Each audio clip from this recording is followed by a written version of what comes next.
press record on this computer. Believe we're live. Yeah, we good? Now, We good? Okay, say recording in progress. All right, we're gonna chop it from here. 3, 2. Okay, there's a live alert. We in there like swimwear. I had a gimmick for y'all, but we ain't doing no gimmicks because this is a basketball podcast. Welcome to the Hoops and Henny Podcast, the only podcast where we podcast about basketball and basketball only. Joe, how you doing today? I'm feeling pretty good, Dre. I must say, I'm feeling pretty good. It's a little bit colder this week. April was kind of warm, I don't know what's going on with the weather here in Maryland, but can't complain, DMV weather is insane. Yeah, I was fully anticipating break out the shorts, be able to hoop, and I went out, tried to hoop like 3 times this week. Every time I touch grass, the wind is too much. I'm putting more arc on the shot now. It's not all just strong ball, slamming off the backboard. So I'm trying to get better, but the weather just doesn't want me to win. So we're gonna see if we can get in the rest of the week. But the name of this episode, what's the name of this episode, Joe? Tell what this week's episode is, because it's getting scary. 2 weeks in a row? 2 weeks in a row. 2 weeks in a row. Acting like we're trying to be consistent out here. I don't know. We never had this much consistency. Like last time was like a month, 2 weeks in a row. 2 weeks, yeah. I don't know. I don't think they prepared for this. Now. I know it's about to be a 6-year hiatus now, but I'm playing. But I'm getting our link shared to a few places. Please feel free to go ahead and get us intro. All right.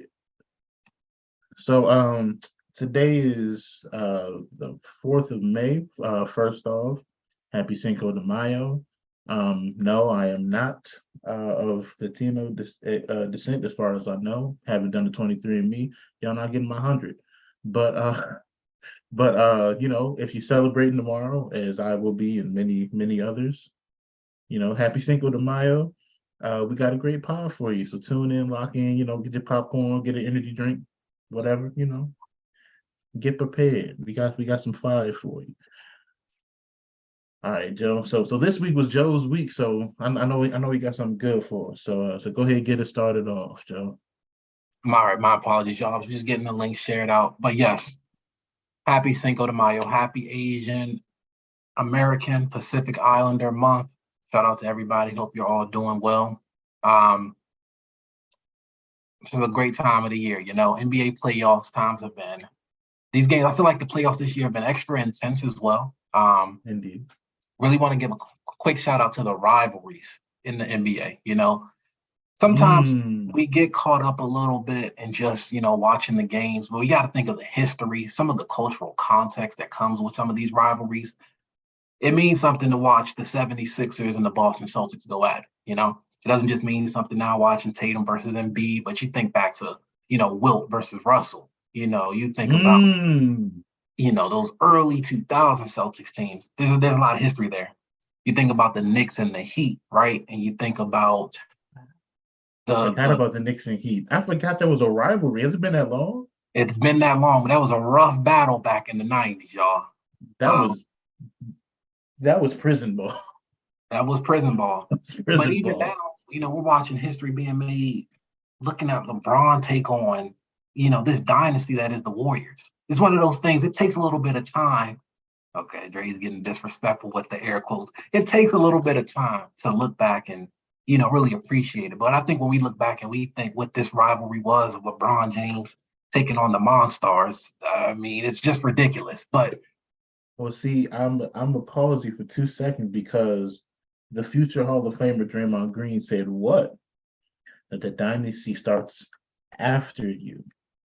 Remember? That's what he said about everyone's least favorite villain to the Grizzlies. Gonna have to get on to him too, yeah. So I'm just saying, I'm just taking what the future Hall of Famer that's a part of the new media. Dynasty starts after you. What? That's the whole point. He wasn't cooking with that one. He was cooking with 2-year-old Grease with that one. So, but yeah. Anyway. Well, let me get us kicked off. I actually had surprise topic. The way we set up our docket is we have a topic that one of us chooses that the other has no prior knowledge to. So, in lieu of thinking about the rivalries that are going on in the NBA playoffs right now, it made me just start thinking about sports as a whole, Dre. You know, a lot of people, they just see people putting the ball into a basket, or they're putting the ball into the end zone, or if they're playing hockey, put the puck into the net. But see, for someone like me, and I think for like yourself, it means something more. You can really see the connection that it brings. Mm-hmm. I have a story to tell, and this is what's going to lead into what my question for you is. 2016, 2017, I remember game 6 of the Eastern Conference semifinals. Wizards, Boston Celtics. Now, this was the year Isaiah second or third in MVP. And I'm not talking about the Detroit Pistons, Isaiah Thomas. I'm talking about, 5'4". Anybody can do it, Isaiah Thomas. I think it was third like that year. I think it was third that year. I was in the building for game 6. And it was been a back and forth series, And that was the shot. That was the game where John Wall hit that game winner shot. And it was crazy. Man. One of those moments in which you can really just feel the energy in the building. You have people from all different races, socioeconomic backgrounds, different, religious, political affiliations. But everybody is there under the same premise, right? We have to support our team. F them Celtics. Except for the Bama Celtics fans that were in there. No offense, Dre. I wasn't there. Jay Crowder was the MVP there. No. Yeah, we're not going to talk about Game 7 when Kelly Olynyk went crazy on us and sent us home. The Wizards, we never recovered from that, by the way, y'all. We're still trying to get back. Oh, my God. Joe, Kelly Olynyk earned 2 contracts off of that? Singular game? I mean, the way he was giving us work, if you would have thought he was the next MJ. I don't know. I digress. Point is, that is one of the top memories for me, just thinking about sports, especially in the NBA playoffs. So I wanted to ask you, Dre, what are some of the moments that you can recall, some of your top moments of NBA playoff history or greatness or craziness or wildness that you have seen? Okay, well, of course, I have to, since my Celtics were brought up, I have to go to the first one when we beat the Black Mamba in the 08 finals, 08-09 season finals. And my favorite player of all time, Kevin Garnett, screamed at the top of his lungs, and everyone in the world heard it. Anything is possible. Oh. That's an iconic moment right there. It was an iconic moment. I go back to it often. As I said, that's my favorite player ever. My favorite playoff moment or basketball moment, honestly, was watching that Game 7 with LeBron and the Warriors. I watched that game live, and got off of work and rushed home to see it. And the absolute, watching that game, because nobody had scored, there was nothing happening, just a whole bunch of stops. And sorry to cut you off for just 1 second, but that right there, that was beautiful basketball. Those last 3 minutes of that, was it about 3 minutes where there was no score? That was just pure. I think it was 5:48. Don't quote me on that. I think it was 5 minutes, 48 seconds. There was no buckets for 3.5, 4 minutes. But you could tell both teams wanted it. And watching LeBron in that moment, it was just as a LeBron fan, as someone who used to not really like LeBron and then became a fan, and then to watch that moment, you can only imagine his excitement, his emotions in the moment, winning it, because of how if you enjoy basketball, you knew what that moment meant. If you were a fan of him, you know what that moment meant. It's in one fell swoop, he silenced all the critics. He played defense to when he had a game-saving play. He won it for Cleveland. He went back to Cleveland. It was so much emotion built up. As a fan, I'm not out there. So that's my probably favorite playoff moment. The other moment I can say that really, I went without glasses for about 5 months after that dunk contest for Blake Griffin. When he jumped over the car, and I know it's it's only the hood, and there's some YouTuber that can jump over the roof. I don't want to hear none of that. I had never seen anything like it at the time. I was a kid, and it was just that was what, 2K13, 2K14 when Blake was like a 90 some overall. And you could spam the double square to get the spin dunk. Everybody was dunking with it. That was Nuggets Iguodala. That was a crazy season. But but that was I jumped up so much. I jumped up and I was like, yo, I've never seen my glasses flew off my face, stepped on them. And so yeah, so I've lost vision for the game. So yeah. So but yeah, those are some of my favorite playoff moments. Nice, nice. Thanks for sharing those. Um, I'm not surprised that you went with LeBron winning that title. 2016, 17? That was one of the ones that I had too. I remember being in Buffalo Wild Wings back when Buffalo Wild Wings was still a popular place to watch a game. B-Dubs, shout out. And I remember there was a lady, we are, in the DMV area, and there was a lady who was from Cleveland, Ohio, who just happened to be there. Hmm. And from the time LeBron James got that block to the end of the game, I don't know how she got on top of that table, but she was going crazy. I've been waiting 50 something years for this. And to see that again, it's really one of those beautiful moments in sports. To think about everything that kind of went on with LeBron, I'm actually going to pivot into another moment for me, and that's the 2011 finals in which the Mavericks didn't realize that they weren't supposed to beat the Heat and went out there and they made quick work of them boys. That was the moment that made Skip Bayless another, what, 200 million? Oh, that was you see, you have to understand, LeBron James was a very, I would say for the most part, liked sports figure, and he still is, don't get me wrong. But that decision to leave Cleveland, take his talents to South Beach, I mean, he turned into a villain overnight. And there was nothing better than watching them collapse in that finals. Black Mask LeBron. Oh, man. Oh, man. Villain Now, LeBron might have been. I will say, at the time, I didn't know this, but looking back at everything, them losing to the Mavericks is what set LeBron's greatness going on to becoming the GOAT in order. So watch everybody see you fail on the grandest stage and everybody love it. Remember, he came back the next year, and that's when we started getting Game 6 in Boston, LeBron. I mean, it was starting to get, it was ridiculous. Oh, my God. It was starting to get filthy. Oh, my. Don't bring up Game 6, Joe. That still hurt.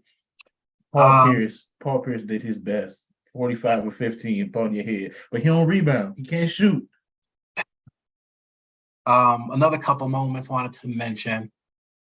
I don't really remember seeing this live, but it's just so iconic. Is game 1 of the finals, the 76ers versus the Lakers, and Allen Iverson stepping over Tyronn Lue? Yeah. There's some moments that I feel are culturally significant, and with a player like Allen Iverson, he really brought in the idea of wearing or having tattoos showing and not being in a suit for everything. So then to be playing that well in the finals, the biggest stage, and just the ultimate disrespect of stepping over somebody, we had made a pivot into the 21st century in the NBA, which I think was a good thing. Yeah, Allen Iverson is, what's that quote that your favorite player's favorite player? He was a lot more influential in that okay, I might get slandered for this, but it's early, so won't nobody hear it yet. That little carry, that little when you got your whole shoulder, you dislocate your shoulder to get the crossover. That was AI, because Tim Hardaway, that's me. That's real textbook. But AI was like, nah, I'm disrespectful. I'm disrespectful. And then it was a mistake. It was the interview. He was like, yeah, I wasn't even trying to, I didn't intentionally step over him. I was just walking. He fell. So I just, it's like one of the best moments in basketball. Just, I got his ankles. My bad, bro. Like, that's crazy. But that's one, as you said, I was not into basketball yet. Definitely wasn't a Lakers fan. That's blasphemous. You know how hard it is to root for LeBron right now? Definitely. I definitely agree with that.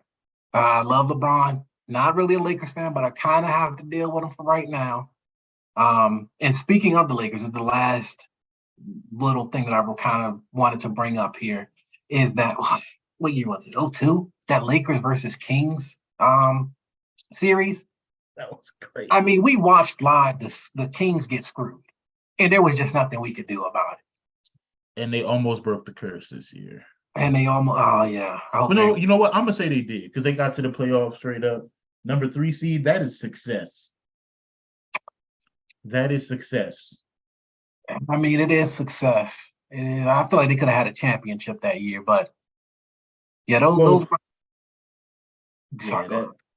no, you're fine. That series was we watched. Uh, yeah, I actually have a Lakers moment for you, and it's one yet again I didn't see live, but that play where Kobe lobbed Shaq against the Trailblazers. Yes.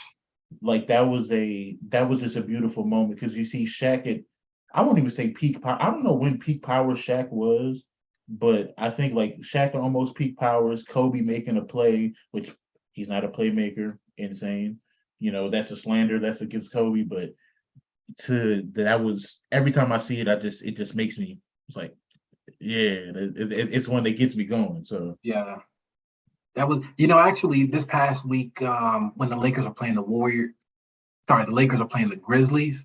mm, That game 6 when AD had the dunk over Jaren Jackson. oh, that was a little reminiscent. Yeah, it was giving me some of that energy, and I was like, wait a second, they're dangerous if they're playing like this. They are, and AD is putting up Shaq like numbers. Yeah. SLN Shaq like numbers.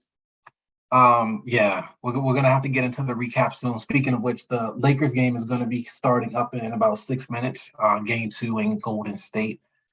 Last thing I wanted to mention, and then I'll turn it over to you if you have any other playoff moments. Um, Kawhi Leonard said he was ready to leave San Antonio, wanted to go to LA, be that the Lakers or Clippers. The Spurs said, we do not care, and sent him out of the country, literally, to Toronto. And this man went on the craziest run that I can remember in quite a time. Capped off by either the semifinals or conference finals against Philadelphia, 3-pointer to send them on. The ball, it had to bounce off the rim about 3 or 4, 5 times. I'm probably hyping. It was probably 3 or 4. But just those few seconds of, is this about to go in? And then it does. Oh, that's a moment. And I was hating on the Raptors because, again, I'm a Wizards fan, and we have some playoff history with the Raptors. But that was a moment. Now you just gotta appreciate. Are you prepared for the slander, Joe? That's one of my most hated playoff moments of all time. Because that one exceptionally fluky shot put Kawhi Leonard in conversations that he should not sniff. I understand what you're saying, but I feel like at that point that he was on a trajectory. I don't know what happened, injury what. Dre, that playoff run. One playoff run, Joe. It wasn't supposed to be just that. One playoff run. I okay. See, okay, are we putting Jim perfect example? Are we putting Jimmy Butler in the same conversation that Kawhi Leonard is in because of this year's playoff run, or Jimmy Butler in 2020 in the bubble? Nobody's saying Jimmy Butler's in the conversation top 5 when healthy. But Dre. No, The Jimmy Butler hasn't done it all. Kawhi got to the finals. He beat the Warriors. And it's not like, oh, well, the Raptors were just such a good team. They were a good team, don't get me wrong. But that wasn't a team that we were thinking, oh, they're just world beaters. I got asterisks. I got asterisks. I got Oh, my asterisks. goodness. We're Greg going to. Popovich. No. Greg Popovich, greatest coach of all time, Mm-hmm. is your coach. You have 4 Hall of Famers. 3, I'll say 3. 3 Hall of Famers on that team. Mm-hmm. Your job is just to do one thing, and then you happen to score some points. You want a finals MVP because Tim Duncan isn't selfish, right? And Tim Duncan gets too much slander, but it's boring basketball. It won 5 chips. He shouldn't be getting any slander. Yeah, Tim Duncan, I think, is a super underrated. I won't get into that, but when we start But talking about top 10 and 15, the disrespect. Kawhi Leonard's resume is just as much opportunity and time as it is ability. but you could argue his ability or lack of availability should have him out of some of these conversations. Well, yeah, what's happened since he's left Toronto? Definitely, definitely. I don't blame anybody for I'd say going up too. Huh? I'd say going up to that. He load managed like a third of that season. He owed Toronto that. He did definitely owe Toronto that, but he delivered. I don't think he should have left San Antonio either. And then again, seeing what's happening. But see, here's the thing about Kawhi. And I'm sorry, we're gonna have to move off of this. We got a whole. Yeah, we will. Yeah, we can talk about Kawhi. I don't completely blame Kawhi because I feel like his career got altered by a cheap shot from the Warriors, Zaza Pachulia. No, that's not the Warriors. That's Zaza Pachulia. He's not even in the league. You're right. He's the reason I say it's the Warriors is because yes, that was Zaza, but we clearly see the Warriors have a history of straight up stomping on people. They're not afraid to get dirty. We have to have a conversation about true villains in the NBA at some day, but it doesn't have to be today. Thank you for sharing some of the playoff memories. If anybody is, still watching, please feel free to share some of, your favorite memories with us. Oh, please, yes, we love the interaction. Please. Coming on 9:00, so the game's about to get started. I think we're going to go ahead and move into. Going to do our series recaps as of right now. Okay. All right, so I'm gonna start. Celtics fan. I'm going to be the objective Celtics fan because I don't want to be included in they're the Dallas Cowboys of the NBA. They just always think, next year we going to the Super Bowl. Shout out Joseph Adonis. Like, we going to the chip. I don't want to be that fan. We should not have lost a singular game this season. Game 1 was. Or not this season, but this postseason, we shouldn't have lost a singular game. Okay. And then game 1 was a prime example of playing down. No MVP, Joel Embiid. And then, okay, yes, everybody got a piece. But you know where I'm going. And I'm keeping it until he retires. Aloysius Horford. Oh, my goodness. You knew it was coming. No. We got to cut it out at a certain point. We're not about to put any blame on Al Horford. James Harden is 6'5" at best. He's had one move his entire career. Dre, you're not going to sit here and try to put any of this on Al Horford. This man had 45. He was giving them all work.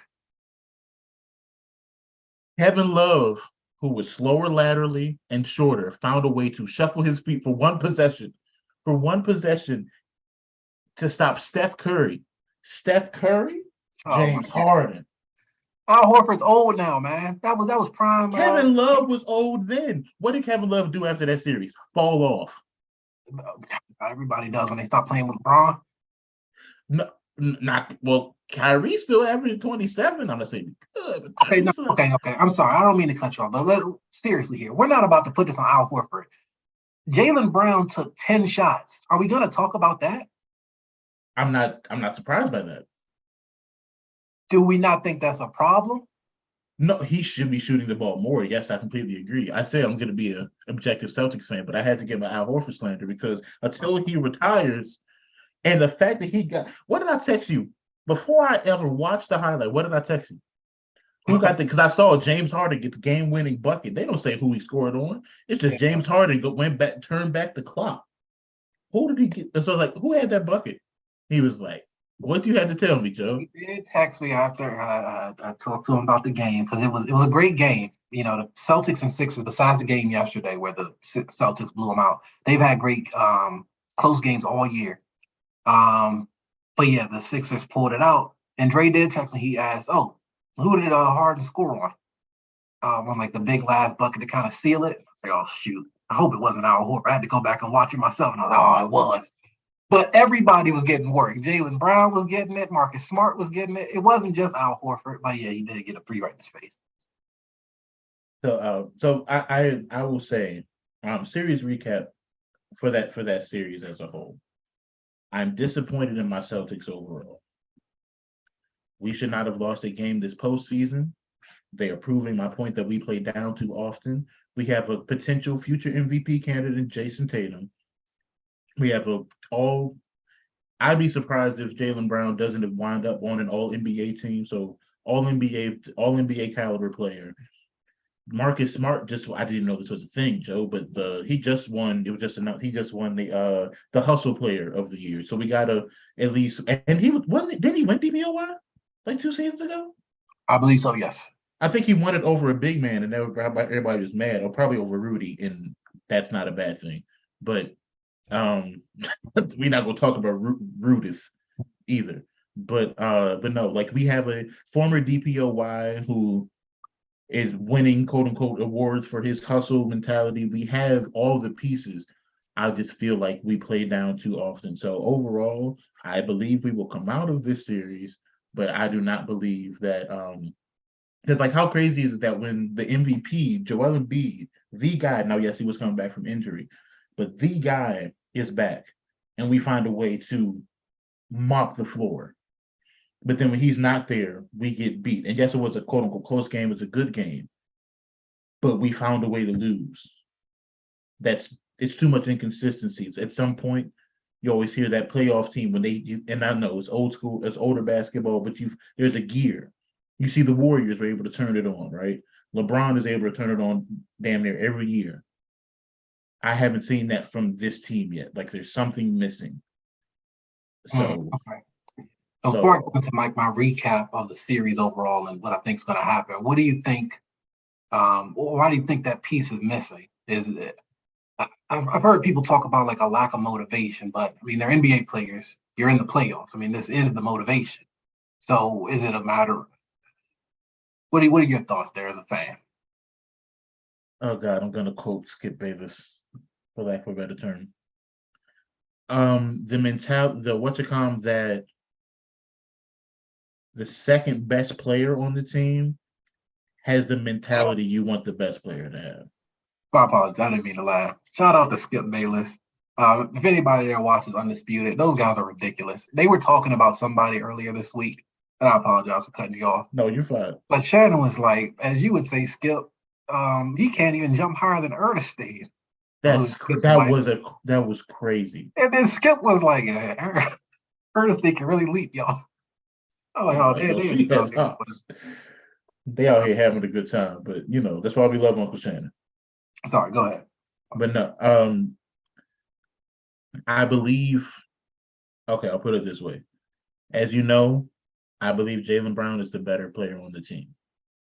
When you watch good, at least there's oh boy, it's going to sound slanderous, but I need y'all to listen to me.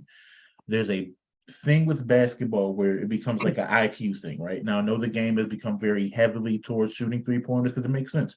3 is more than 2. The long 2-point shot analytically, it's not a great shot, but Kobe made a career off it. DeMar DeRozan is a multi-millionaire off of it, playoff performer. Like the mid-range shot is still good, right? But if the 3 isn't falling, you got to see it go on the rim. You got to see it good. Everybody knows that. If you hoop at all, you got to see one go in. If the 3-pointer isn't working, you drive the lane, right? You get that going, then you work your way out, inside out. That's how the game used to be. I think that's how Jaylen Brown plays. And that's why most of the time, Jaylen Brown and Jason Tatum work. Jason Tatum is more of a, let me shimmy you.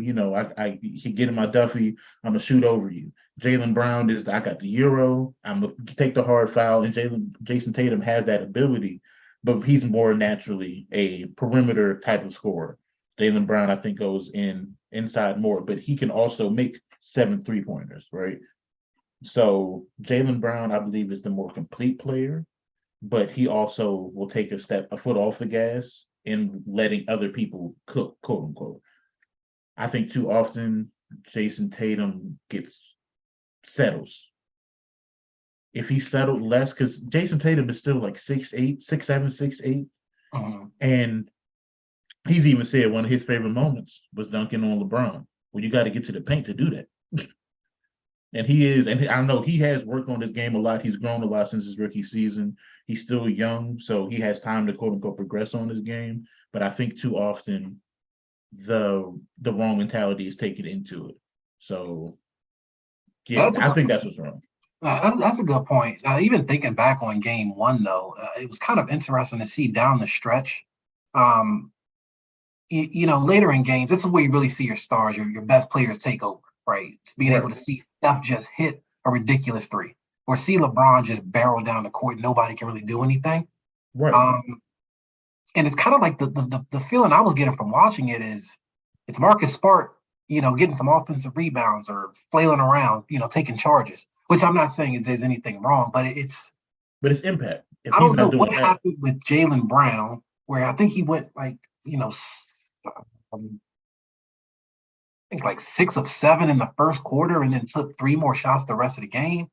Not seeing Jason Tatum take some of those shots down the stretch. And again, I don't buy into the best player just needs to throw the ball up at all. But at the mhm, same time, I was expecting a little bit more of, one of the bigger stars to kind of take over. And it seemed not to happen.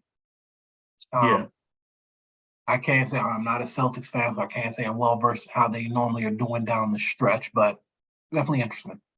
I will say this. Um, our offense and our defense, I believe, in certain moments, coaching wise, has been affected since the whole, debacle. Uh, But mhm, I'll also say we need to stop saying. I think the problem is too. Uh, okay, I'm not comparing them, but in terms of play style, when you played the Lakers 01, 02, 03, you knew it was Shaq and Kobe. mhm. You had to deal with Shaq and Kobe, and then we tried to throw everything at them and let Rick Fox beat us, let uh, Robert Horry beat us. Eventually it was throw everything at Kobe, let Pau Gasol beat us. Oh crap, Pau Gasol going for 20. Let's let Andrew Bynum beat us. He gets 17 rebounds, 8 of them is offensive, 20 points off of that. Fine, we'll take that loss, but don't let Kobe get 60. Mhm. I think something that we need to stop doing is letting the game be because we have a lot of pieces, but it's Jason Tatum and Jalen Brown, Mhm. and then the guys. And that's no disrespect to their ability, their talent. Derek White has played a hell of a role and stepped up tremendously this season. Malcolm Marcus, Brogdon, sixth player of the year, sixth six, man of the year. C6 man of the year. Like we have a lot of the right pieces. And when we play together well, when the game is the game, you might have a night where the Derek White goes, gets 30 something. And that happens. That's basketball. But the plan should always be 1A, 1B, and then let's play good basketball around them. I think too often it's like, oh, well, we got to make sure Marcus get his touches. We got to make sure like Al Horford get his touches or he get his touches or we got to get him involved. It's like just play the game. I think that's the I think too often we try to do is like, oh, Marcus Smart is our third or Derek White is our third. It's them two and the guys, respectfully. As respectfully as that can be interpreted. But I think that's our biggest problem right now. Gotcha. It's going to be interesting to see how this series plays out. Again, I've kind of caught all of the Celtics Sixers games so far this year, and they've all been close. So I've been looking forward to them meeting up in the playoffs. Mhm. Let's do quick predictions on what we think is going to come of this series. I am torn. I think it's going 7. Actually, let me pause for a second. Let me talk about the psychology and anatomy of a series, right? Uh-oh. Okay, talk to me. We pod. We pod. Okay. See, the thing that we have to understand here, and this is one of the beauty, this is what makes sports in their respective leagues so beautiful, right? Okay. The NFL, any given Sunday, playoff Saturday or Sunday, but it's Mm-hmm. one day. So if you're off, you didn't get a good night's sleep, that's just it. It's off. If somebody's hurt or banged up, you just got to make it happen on that one day. When it comes to basketball, we have the 7-game series, though. So it's best 4 out of 7. You're playing for a week at least. The same people, they're running the same plays here or there, same Mm-hmm. tendencies. You're going to Mm-hmm. get to know each other very well. You're going to each other's cities, you're feeling the crowd and everything like that. I, I was getting the sense of people were thinking that when the Celtics lost that first game, because Joel Embiid was there, it's like, they took their foot off the gas or something like that. The way that I kind of internalized it was I think the Hawks are a little bit scrappier than people were giving them credit for because we're not really expecting them to do much. Mm-hmm. But I think they're scrappy. Trae Young had a lot of a little drama going into the postseason with whether the Hawks wanted to keep him or not. So I think they were giving them a little bit more trouble than we gave them credit for. Now, yes, the Celtics probably should have got rid of them quicker than 6, but at the same time, I think that they were in a real battle. Remember, the 76ers straight swept the Nets. The Nets basically got in off the strength of when Katie and Kyrie were there. It wasn't really much of a challenge. They're NBA players, so I can't say not much of a challenge, but you know what I'm saying. Right. It was easier work than. So they had exactly 2 extra games that the Celtics played, meaning what's that? Let's say at least 4 games that they played every other day. That's an extra 4 days for straight scheming. I'm pretty sure they knew Joel wasn't going to be playing. They probably, I don't want to say like look past in a bad way the Nets, but I think they've been eyeing the Celtics. These are rivals again, so they know them very well. I think they had a good game plan going into game 1. I think they knew that the Celtics were going to be, still trying to feel what this series is going to look like. And I think they took the punch to them. Right. We weren't expecting James Harden, just based on his history, to go for 45. I don't think it's going to happen again. I think he might have another good game, but definitely not that. And I think they wanted to get out to a lead, knowing that they were going to try to have to work Joel Embiid back in so that way he can get up to game speed again. That further confirmed it last night when the Celtics went out there and beat the brakes off of them. Now, do I think that the Celtics are that much better than the Sixers? No. I think the Sixers knew, okay, we stole one. Let's just, get out there and get back home. And I think the Celtics said, okay, we ain't no, you know what I'm saying? It's not like that. Right. It's not sweet. It's not sweet. But at the same time, now looking forward to the prediction. I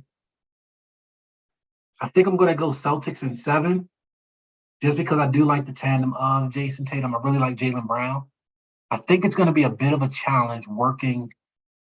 And this is a little bit of the psychology too. Joel Embiid just got named MVP, and there's a certain eye that comes with that. I think it's going to be a little bit of a challenge for them to figure it out down the stretch. These are going to be close, tight, hard-fought games. Now, Joel Embiid is a great player. I still don't trust James Harden completely.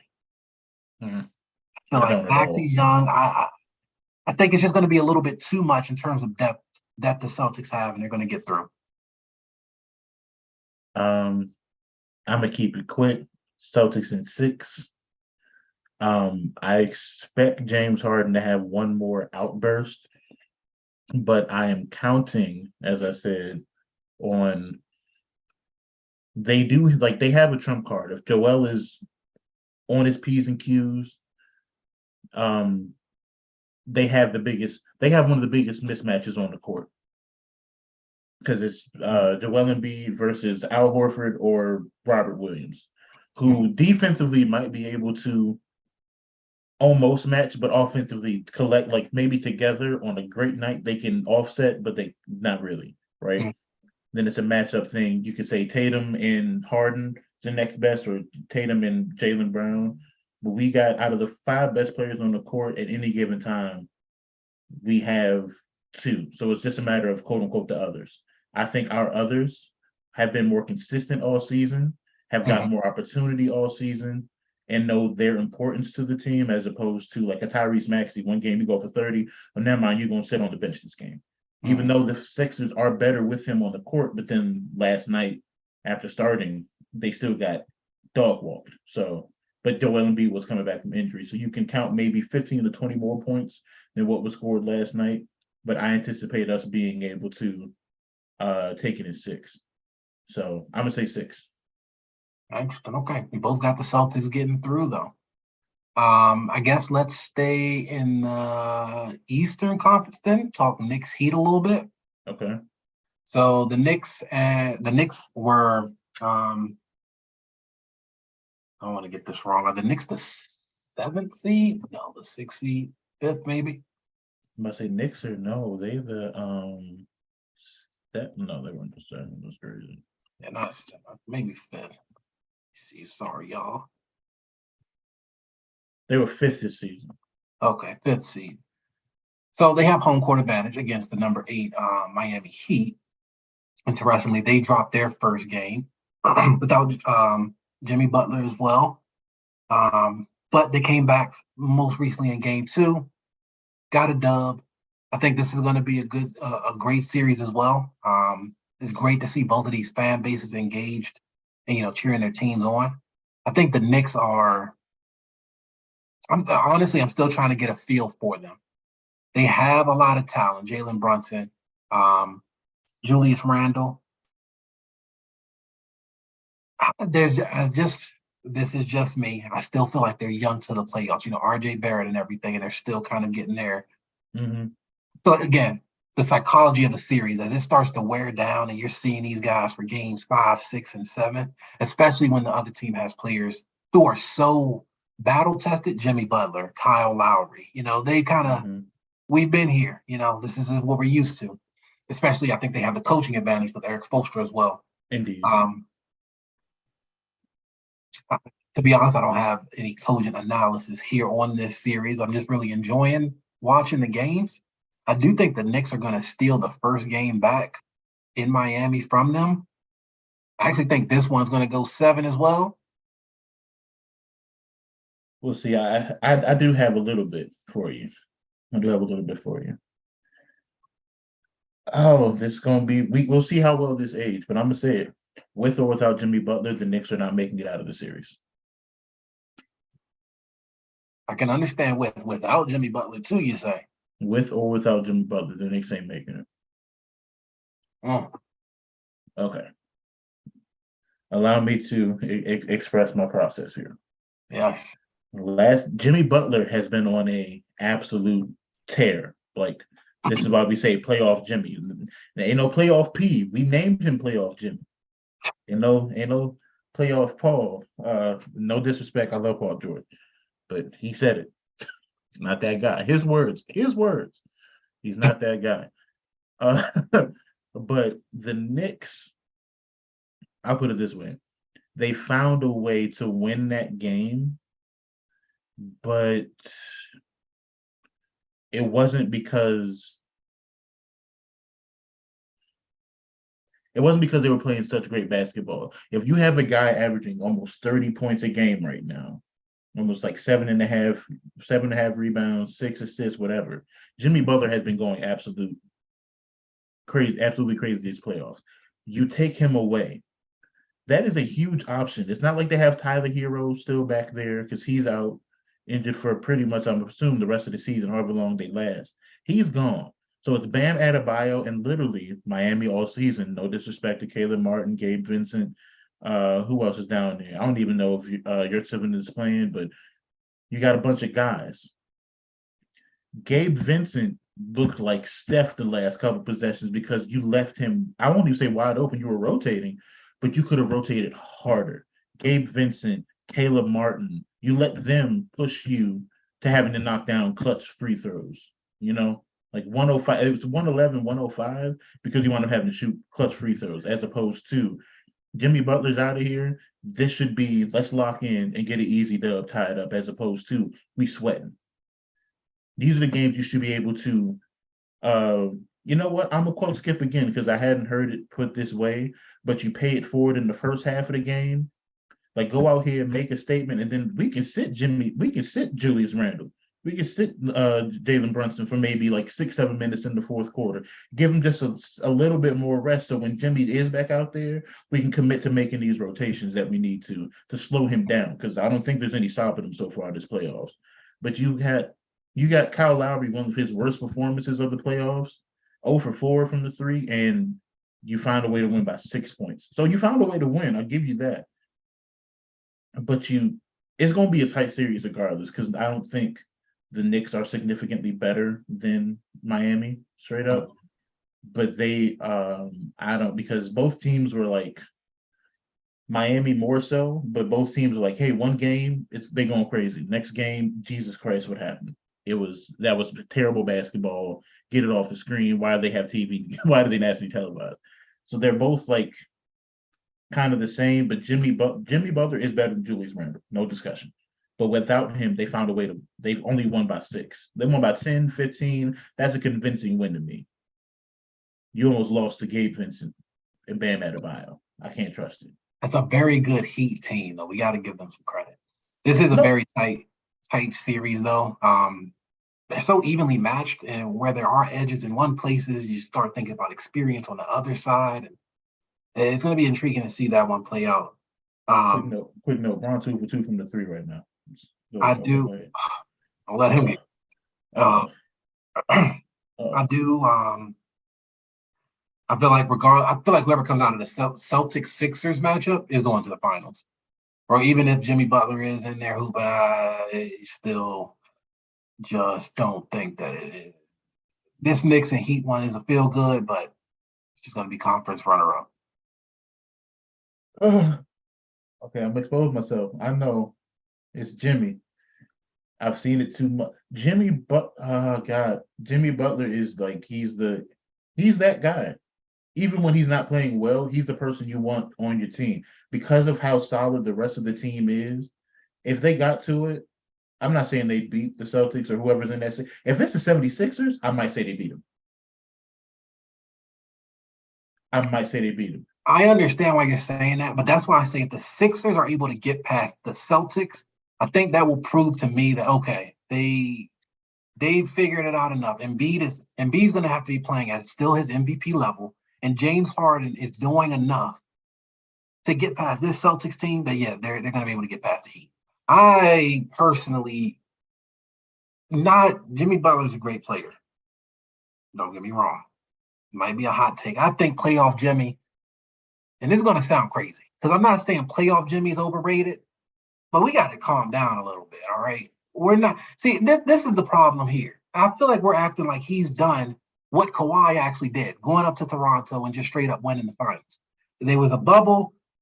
It was just a weird year. They got to the finals and lost. Mm-mm. I mean, he's been in Philadelphia and Minnesota and Chicago. I mean, yeah, great performances are great, but what do we have to show for it?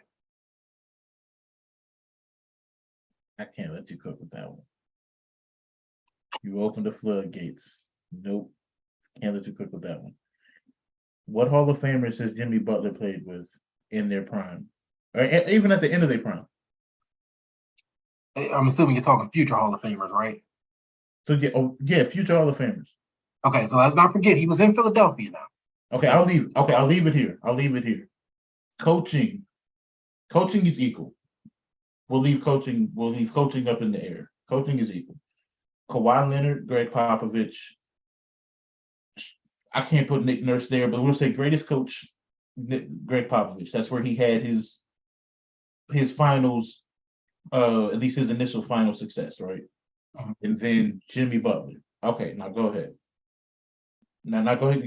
I think you're about to say something, but I had to cut you off because coaching, they're almost equal. Now, how many impactful future Hall of Famers has Jimmy Butler had playoff success with? I guess we can't really say anything about Minnesota because they've been a mess. Can't really say anything about Chicago because they've been kind of middling. But let's not forget he was in Philadelphia now with the league's MVP. Okay. I also have Ben Simmons and some stuff going on there. We're not going to talk about that too much. All right, I'll put it to you this way. Here's where I'm going with this. Kawhi Leonard, as a rookie, came into a great culture, a very solid winning culture, right? Yes. You got Tony Parker. Yeah, I hate even defending that brother. I don't like Tony Parker. Respectfully. Tony Parker, you got a Hall of Famer off the bench in Monitor. You got Tim Duncan, greatest power forward of all time. Yeah, I said it. And what did Kawhi do with that? Kawhi Leonard did what he was supposed to do and just play defense and shoot the ball. Not that he did what he's supposed to. He won a Finals MVP and won the Finals. He then left. What, 18? He then left. He had the Andre Iguodala Went up to Memorial. Toronto. Is Toronto a great organization? Are we giving them that? They were number one years before. So we're saying Toronto's a great organization. You replaced DeMar DeRozan. That's an organization that we're thinking about as winning championships. You replaced DeMar DeRozan with Kawhi Leonard. I expect you to do that. Exactly. So if we send Jimmy Butler up to Toronto to replace DeMar DeRozan, did we expect him to win a championship? I'm gonna say yeah. Dre, you got to cut it out. Listen, Joe, Okay, I'm gonna flip it. I'm gonna flip it on you. I'm gonna flip it on you. What teams? Okay, what teams has Jimmy Butler been on? Right, Uh-huh. that you would put Kawhi Leonard and expect the same. Does You said Minnesota make the playoffs with Kawhi Leonard? you said put it's whatever team Jimmy Butler's been on. Put Kawhi there. Put Kawhi there. Do they have the same success? Are we talking about injured Kawhi right now or like prime Kawhi? Kawhi Leonard, Are we talking about injured Kawhi right now or prime Jimmy Butler at his best, and Kawhi Leonard at his at his best. best? Or any of them? Jimmy You put Butler at his Kawhi, best and Kawhi Leonard at his best. Kawhi. We're not about to act like Kawhi Leonard at his best and Jimmy Butler at his best are the exact same. See, this I is know. what I'm talking about. I know one gonna play 60 plus games a season. Okay, now see, now you're getting into that. That's not what we're talking about with the best. That's I know one has been a culture changer. I know one has been a culture changer. The other one has ruined him. what one has been a culture changer. See, that's part of my problem with Jimmy Butler. Everywhere he goes, there's been a problem. He gets Because into he it with wants his to teammates win. in Minnesota. You don't There think was a problem everybody with wants to Jordan win? too. There was a problem with Kobe too. There was a problem with Braun too. No, no. It's not the same. There's a type of problem with problem. Kawhi, but it's because he ain't playing. There are problems, yes. I understand what you're saying, but it's not No, the same. Kawhi don't play. What That's the happened is problem. Jimmy Butler got to a great organization. The Heat it doesn't matter. I'm pretty sure the Heat could put us in rotation and we The might win a Timberwolves are a series. great organization. The Heat aren't a great organization. No, I said the Timberwolves. See, you cooking with just what to come. If Jimmy Butler started his career in San Antonio, switch them. You gonna tell me he don't do the same? He might not win a That's why Finals I'm not MVP, but talking they about still win San in the Antonio. finals. That's why I'm not talking about San Antonio because that's different. I'm talking about when he left and went to Toronto. I'm talking about the whole shebang. Straight. Jimmy Okay, Butler so, never leaves the Spurs. no, we're gonna put this as a point to come back to next Jimmy Butler never leaves. because this is ridiculous. I understand he's out there hooping. I understand that, but we got to calm down. Jimmy Butler hasn't won anything yet. The best ability as a superstar is what? Availability. Now, That's not. now You're correct. Just because Kawhi's been injured since he won that, where I'm talking about. he was injured before. I mean, well, yeah. He took an entire season off of out from San Antonio. If you Jimmy Butler, you got to prove it to me. I'm sorry. That's all I'm going to say right here. He Get proved there it. because listen, no, because they told me that LeBron losing 6 finals basically doesn't mean anything. That just means that you're letting other people eat. So Kawhi Leonard went to the team that he wanted, got the player that he wanted, and literally got kicked out of the bubble. Are we talking about the Clippers right now? All right, we need to move on to the Western Conference. Lakers, Warriors, size 17, 5 minutes. You know who won't be there next year? The Clippers, the Flippers. Yeah, the Clippers. Yeah, they're. You know who I expect being in the playoffs next season? Wherever Jimmy Butler is. That's what I expect. All right. Who do you have Lakers, Warriors tonight? Tonight. Ooh, see, this is because they're in Golden State. You know what? Oh boy, they just put Troy Brown Jr. in the game. I'm about to change my opinion off of that alone. He getting minutes in the first quarter. You said Troy Brown Jr.? Yeah, he getting minutes in the first quarter. That man's a bum. Okay, I told Dre earlier when I was watching game one, watching Rui Hachimura cook. I'm a Wizards fan, right? We have an obsession with drafting wing guys in the first round in the lottery, right? And watching Roy, get his buckets and stuff, it hurt because I said that he was supposed to be. Quick second. As a Wizards fan, who do you think was the worst pickup? Jan Vesely? Or what was my boy's name? What was my boy's name? No disrespect. The Asian American dude that they picked. They all picked it like in what was homie's name? I see him on 2K. That's the only reason I remember he was drafted by the Wizards. I remember looking like, what? Not Yin Yang Yang. Gian Lian. Yi Gian Lian. Jan Vesely or Yi Gian Lian. You don't even remember Gian Lian, do you? Am I more of a Wizards fan than Joe? That was our pick. Tell me if I'm cooking or not. I might have bad ingredients. You talking about Yi Yan? I don't know how to pronounce it. Yan Jianlian. Gian Lian. Yi Gian Lian. Yeah, okay. That's what I thought. No, he was drafted by the Bucks. I was about to say But he played for y'all, right? everybody played for us. If they was a bum, they definitely came through DC. No, that Jan Vesely pick, John Vesley, Otto Porter. Nah, I that's don't know. I disrespectful was to gonna Otto say, Porter. here's the thing. I don't know who was worse. I feel like Otto Porter might have been. He was worse because he was more hype. I never heard of Jan Vesley before that draft. Yeah, exactly. And Porter went third, Vesley went like fourth though, didn't he? sixth.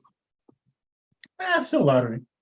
Yeah, we as y'all can see, we be struggling. So when we do have a guy like Rui who can actually contribute, it's hurtful to see. The only thing that gave me some saving grace was watching Troy Brown Jr.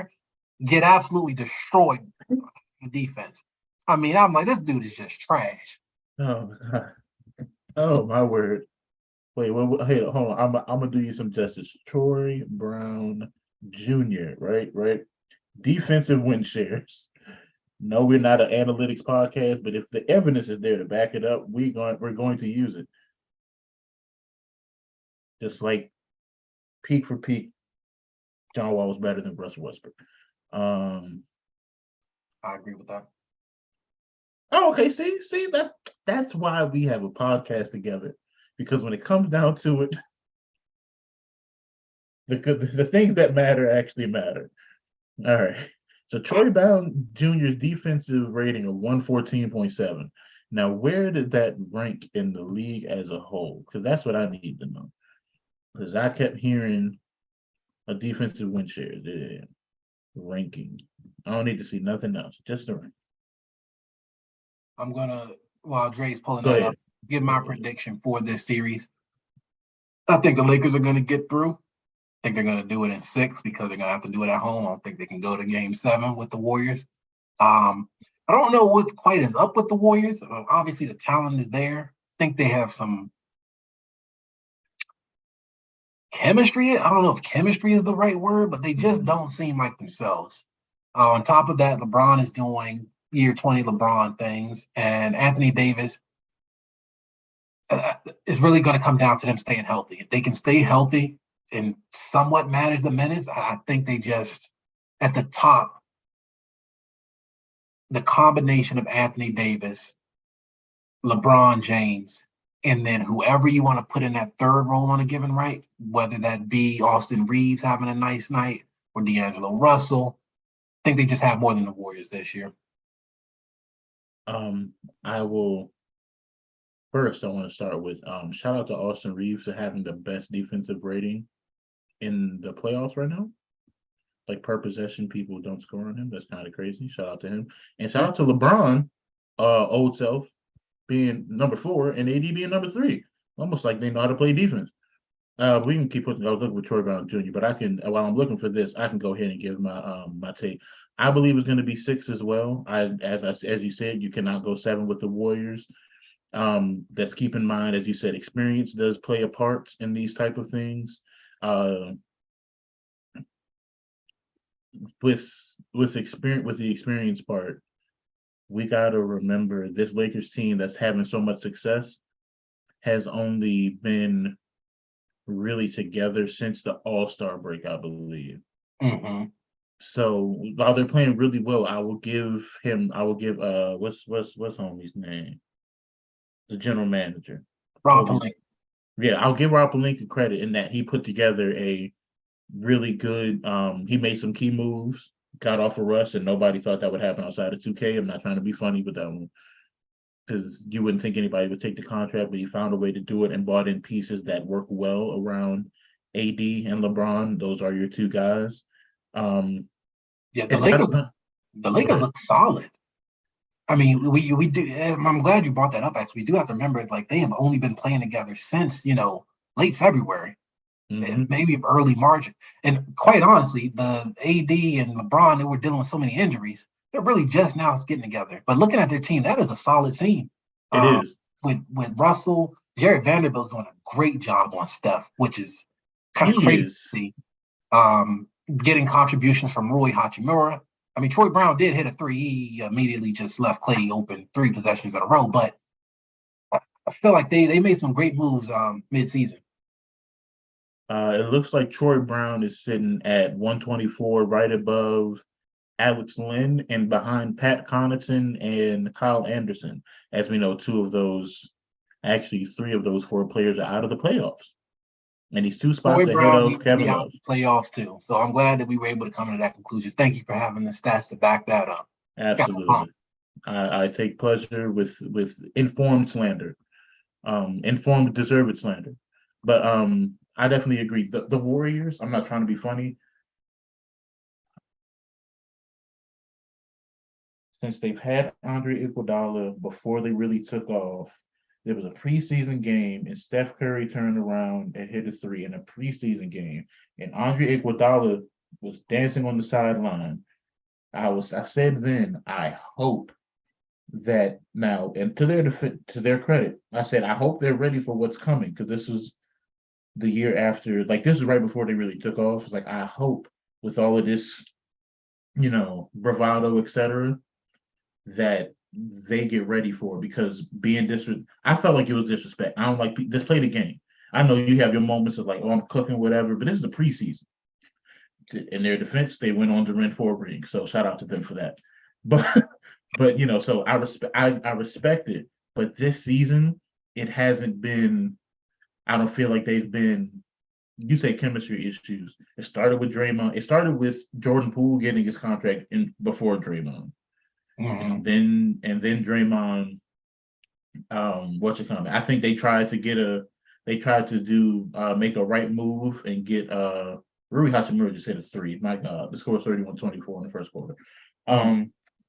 And sorry to jump in there.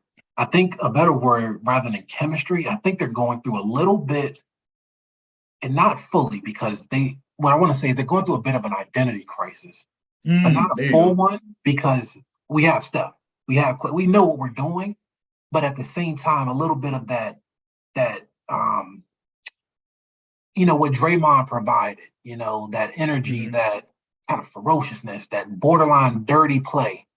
That's where it's getting a little.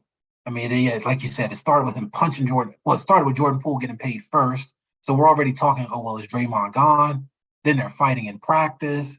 It's just kind of weird on that other front there. Steph's still going to do his thing, as we see, but a little bit of identity crisis.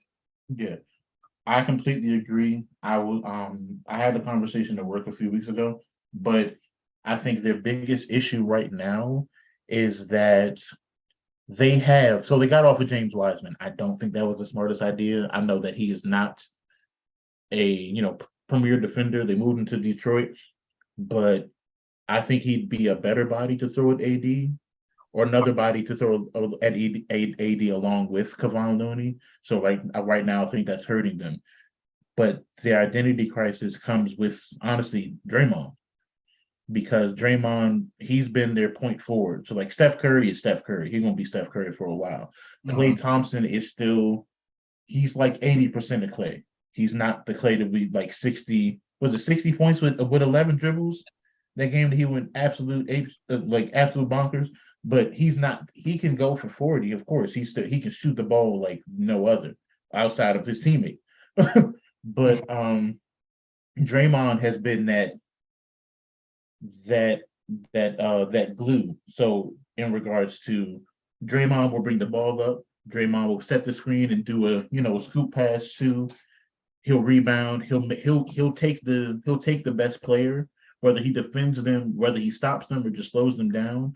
Right now, what they need is one of the younger guys to pick up his playmaking, like all the other stuff that he did. Because I'm not trying to be funny, Draymond is a step slower, so you can't defend at the same. He still defends well, but he doesn't defend as well. His lateral, you get older, you lose a step, which happens. But they need one of those younger guys to embrace that role, and they haven't yet. So with that, so while you want to give your minutes to the younger guys that can run with these, they can run and probably make a few more players to keep up with the play style that they maybe want to run. Because Draymond slows them down. No disrespect.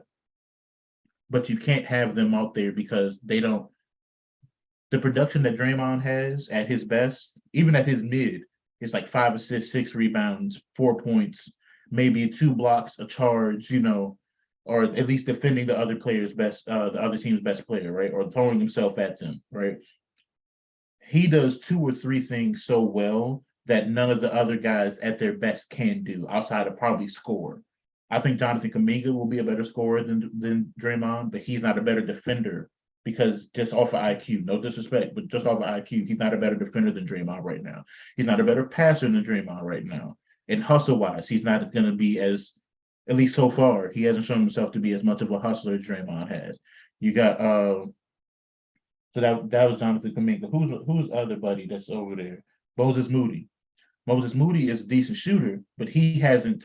So scoring, they both have scoring over Draymond, but the other things that you need to win the game, they don't match his production. So you're trying to get two or three guys to match what Draymond does. So you're taking the production loss in points and maybe game speed with Draymond as opposed to having a whole bunch of guys that can score but can't defend, because you still need that defender out there. And that's I don't want that point to be understated right there. It's going to be interesting to see what the Warriors actually do. Again, assuming they don't win this series and kind of going into the next year.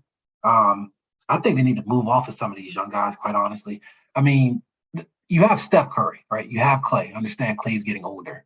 How many different versions of that do you need? Like when I look at Jordan Poole, I kind of get like a Steph light type of feel. I know the games are different, but it's just such a focus on scoring and shooting. And what are we getting on the defensive side? We have one of the greatest scorers already. Not to say that it's only on him and he doesn't need help, but like you're saying, if we're thinking of Draymond's going to need less minutes or eventually completely stepping away, who's playing defense? Who are our big men? Kevon Looney's done a great job with the rebounding, but it's not the same presence defensively. So I think that's what they're going to have to, make some changes on. I will say, to add to that, within that, what's to come, right? So this series it'll be a good defensive series, but you got Andrew Wiggins is in the top 5 of defensive win shares right now in the playoffs. Now this is NBA.com, so they don't always have the premium stats. I'm not digging through Basketball Reference right now, but Andrew Wiggins right now was top 5, right behind LeBron, Anthony Davis, Evan Mobley, future DPOY, I believe, and Austin Reeves, right? And then behind him at number 8 is Kevon Looney. Stephen Curry, oddly enough, is at 107. So he doesn't get scored on as much, but it's because people aren't really picking on him because it was De'Aaron Fox he wasn't guarding De'Aaron Fox the entire series. So, but then after Steph, the next Warriors player it's Clay at 26. And then after him, it's like you see more Lakers players in defensive at least in this series, because D'Angelo Russell is 4 spots behind Steph. So he's playing better defense than Clay is right now. So they have, as you said, the defense, and then Jared Vanderbilt is 33. The next Golden State Warriors player is on the next page.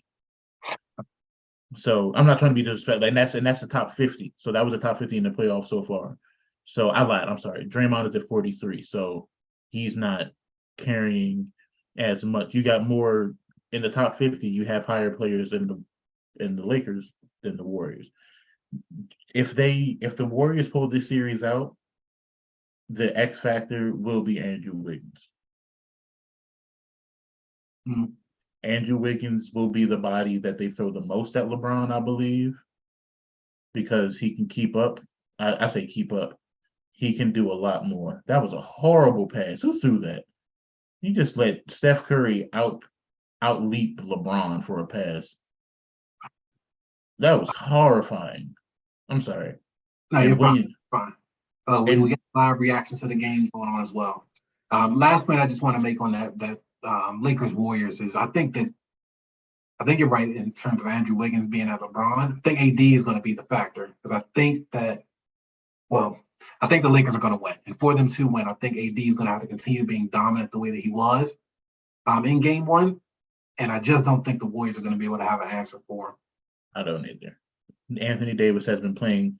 This is the Anthony Davis we've been looking for to take take that step so LeBron can. Oddly enough, you made an interesting point in that seeing LeBron collapse in that 2011 finals. Interesting stat. Shout out to, I think it was Nick Wright I heard it from. This is LeBron's lowest usage rate in the playoffs since that 2011 finals at like 27%. Now, mind you, the series they just won and LeBron played fairly well. He was at 33%. So he's taken a step further back this series and they got a dub that first game. So um I, and I'm a LeBron fan, so I might be a little biased, but if they get to the finals, I think we're going to see LeBron turn back the clock one good time for that final series. oh yeah, if they get to the finals, he win an MVP. I'm calling that. I'm with you there too. I If think he we're get gonna. back, because it's like, y'all thought Giannis was the best. Oh, Embiid is the MVP. He didn't get any votes for MVP. And let me tell you, and sorry, this is the last thing I'm saying because we got to get to the Suns Nuggets. But if he does win another finals, there's going to be a lot of pressure from the sports world. And Michael Jordan has 6. All right, well, I got 6, and then another 6 I went to. But we're getting ahead of ourselves. All right, we're still in round 2.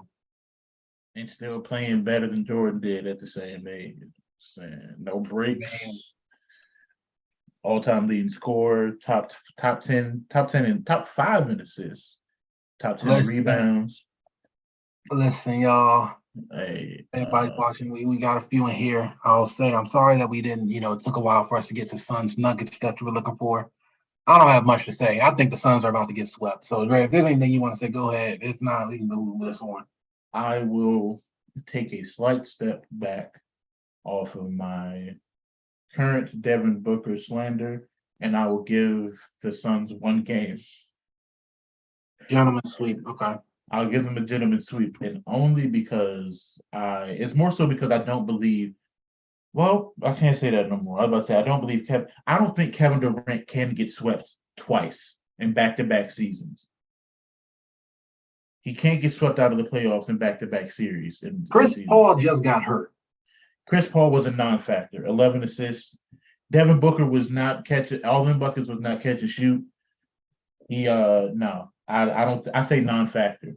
He wasn't playing outstanding defense to begin with, and then like Jamal Murray just looked like bubble Jamal Murray against Chris Paul. Am I wrong? That was game 1, right? Game 1, yeah. Jamal Okay, Murray. Chris Paul was there. At least I believe was a primary defender because now everything is switchable and rotations. But I will give the Suns the respect of one game, but because they mostly did most of their record or most of the season with Mikal Bridges as opposed to Kevin Durant. Kevin Durant was out for a couple games during the season due to injury. So I believe that if you replace Mikal Bridges with Kevin Durant, you should be able to, the same as you replace Andrew Wiggins with Kevin Durant, right? Now the Suns are not the Warriors, but I believe they got one game in them. I think Jokic will have one slower day, although while we are here, DeAndre Ayton, I give up. What was that draft class? Just 20 seconds of slander, please. And I know it's I not. feel like they had some talent come out of there. I might be misremembering. Was De'Aaron Fox in that class? I think De'Aaron Fox was a little bit before. What draft class was that? Because we need to first off, we know who drafted him. That's an immediate L. Well, I don't know. He's still pretty good considering who's here. But All right. So 2018 draft class, quick run through. DeAndre Ayton, Marvin Bagley, Luka, Jaren Jackson, Trey. okay, so we can start with Luka. First off, the Kings. Shout out to y'all because 5 seasons ago you drafted Marvin Bagley at 2. You won because he's not there anymore. But Luka's already in GOAT conversations. Very early, little too. Should not be. I was about to say a little. It's a really really early, but you got a DPOY and Jaren Jackson that went 4. Trae Young, he already been to a conference finals, more success as a key piece. Mo Bamba, rotational player. Colin Sexton, rotational player. Kevin Knox, Jesus Christ, you couldn't make it with the Knicks. Mikal Bridges carrying the team. Shave in that class. Michael Porter is in that class. I'm gonna say, hell, Lonnie Walker had a decent season for the Lakers last year. Or hell, this year. Was it this year? I think it's this year. Grayson Allen is a champion before he got to no. Anthony Simons is looking like a key piece for the Trailblazers. My point here is, Javon Carter's there. Jalen Brunson is in that class. DeAndre Ayton, you deserve to go you deserve to go at the end of the first round, if not at the back end of the lottery. He watched. Go ahead. I'm gonna put one little caveat on that, right? The Suns had to draft DeAndre Ayton. They had to. Because listen, I understand what you're saying. We can't just look back and see what players have become. DeAndre Ayton is from Arizona. He went to school at Arizona. It's not like he was a bum. He was a great college player. You have to draft him. I ain't like his game. I'm not gonna lie. DeAndre Ayton is a good player. I don't know what's going on. They had a weird contract negotiating spell. It's like he's disengaged sometimes. Well, here's what I'm going to say. Again, talking about identity. Joe, that was a horrible pass, and Brown caught it with like point four. Oh my Lord, Jared Vanderbilt. Brown caught the jump with like 0.6 on the clock, fade away from about 3 steps behind the line, found the three, and glassed it. This might be a game. It's 40-40 with 7:29 in the second. That's crazy. It might be his night, and Andrew Wiggins contested that. I'm sorry. Go ahead. That was just. I'm a Brown fan, but still, that was a foul too. That's crazy. I won't say it's a foul. No worries. I don't have the live on. I'm looking at the score update on Google though. It seems like that's going to be another close one. I don't even completely remember what I was saying about DeAndre Ayton. My bad. I'm sorry. You were saying you were saying they had to draft him. That he was a good college player. Yes. And then the problem with the Suns. I'm a big guy on team identity. What are you doing? Are you drafting your players and developing them? I feel like DeAndre Ayton plays differently plays differently, but their team looks and feels different when you have the guys that you have brought in there. When you're starting to bring in people like Kevin Durant and you're trading away half your team, it just does weird things. Not going to get fully into that because, again, I think the Suns are about to get swept. So we can talk about that when we bring up our next. Where do we go from here? Because I think what's going to end up happening is they're going to lose game 3 and realize, all right, let's see how we can retool for next year. You know who I saw when I watched DeAndre Ayton's like footage or film? Cat. Karl-Anthony Towns is a good player though. You can be good and still have no impact. That is a true statement as well. The difference is Karl-Anthony Towns stays in bounds when trying to get a rebound. I know you saw the clip. Joe. Listen. DeAndre Ayton's a big guy, right? Sometimes you lose a little coordination. But no, he stood. It was a play where Jokic got 3 rebounds in a row, and Kevin Durant went in and finally got the defensive board. But he's playing taps with himself and where's DeAndre Ayton? This is the rim. The brother is over here watching the play. You're 7 feet tall and they paid you. I don't like them. They didn't believe in me. No one did at one point. You're in the league. You're in the playoffs. Kevin Durant is on your team. Devin Booker is on your team. Hoop. I'm not trying to be funny. I watched the stuff. I watched the footage from his time at Arizona in college. I did not like it because they hyped Cat up with his defensive ability and so on and so forth. I'll give Cat credit. He's been solid. He's worked on his game. He's become a better shooter, a better overall quote unquote player.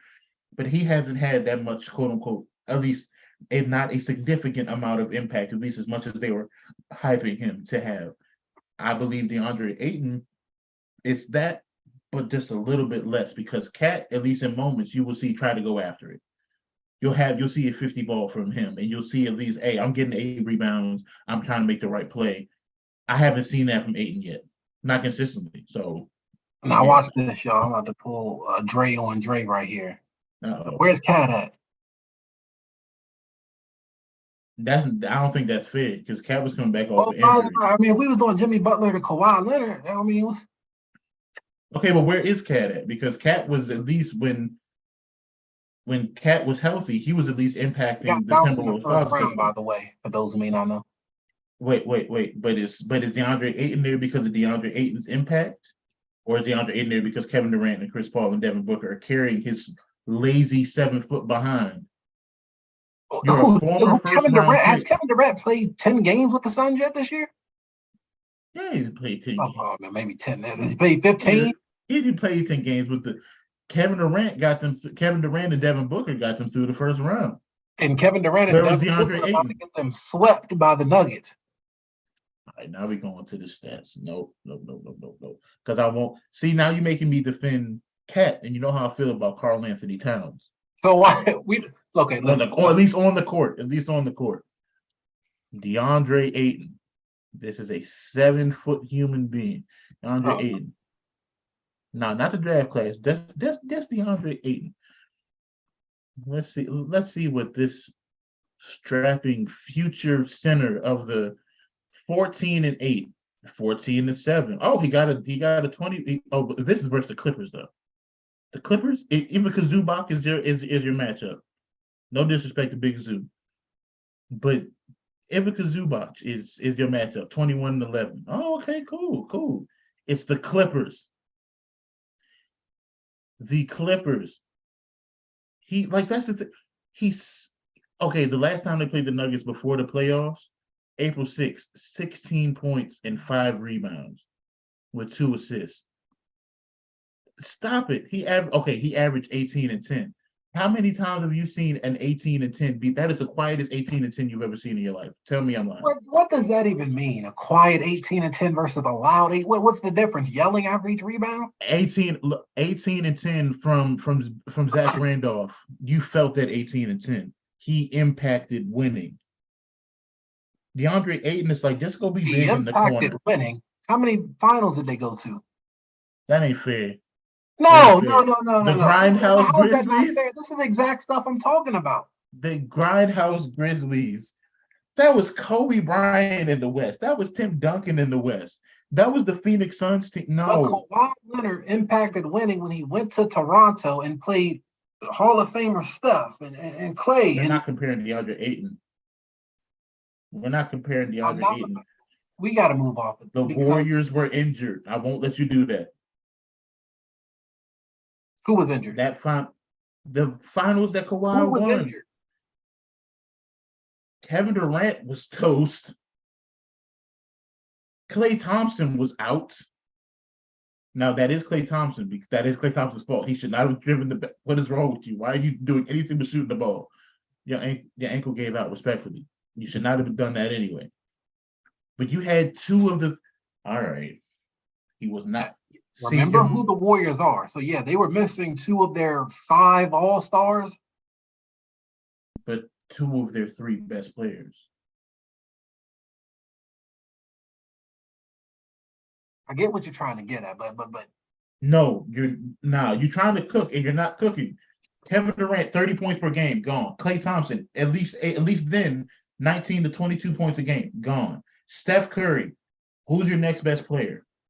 Draymond Green. You know who's going to outperform Draymond Green? Kawhi Leonard. Who's your next best player? Pascal Siakam was an all-star. Don't do that to me. Oh, my God. Oh, cut it out, Dre. Kyle Lowry was an all-star. Okay. So we are just at the park and we're picking up. I say, no, I say, look, I'm captain, you're captain. You want Steph, I want Klay. Who are you taking next? But Klay's injured. Klay's out. Klay's not an option. Kevin Durant is not an option. Sorry. You taking Steph, I'm taking Kawhi. Who are you taking next? Draymond, taking next? Pascal Siakam? Pascal Siakam. If I have Steph? All right, listen. Okay. If I cut it out, man. Listen, I didn't even mean to bring it back to Kawhi. The Pascal Siakam was an all-star without him. DeAndre Ayton because the Suns completely depleted their roster this year. Kevin Durant. You replaced 1 player for real. And you got rid of Cam Johnson. I don't think that was that much of a negative. I don't. Not Cam Johnson. Not too much, but DeAndre Ayton is a quiet double-double guy. He does not impact winning. I will stand on that until he go. If they go to the final, they got to talk. And he folded. Did he fold? Did Giannis? He folded against run and dunk man. Well, okay, yeah, yeah. I don't know what happened towards the end there. I think that's when they started getting into the He messy there. folded against Running Dunk Man.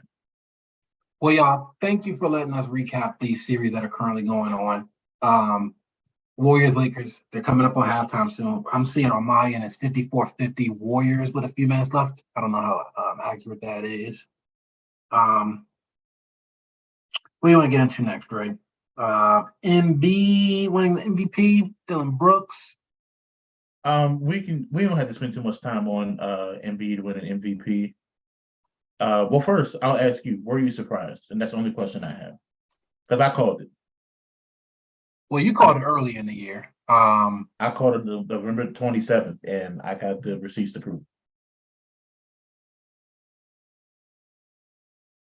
Funny enough, I guess I didn't really think too much about MVP. I thought it was going to be Giannis, though, but I'm not Really? surprised that it was Embiid.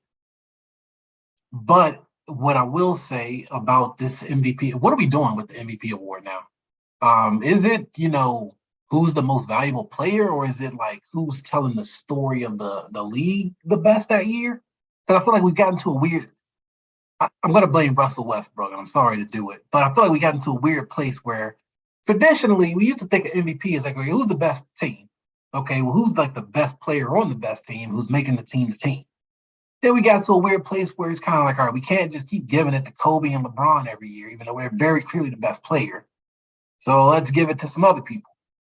And, it kind of makes sense. You can do that. Then you start giving out awards like Russell Westbrook because he had a triple double, and we hadn't seen that in forever. And the But storyline was behind him that season too.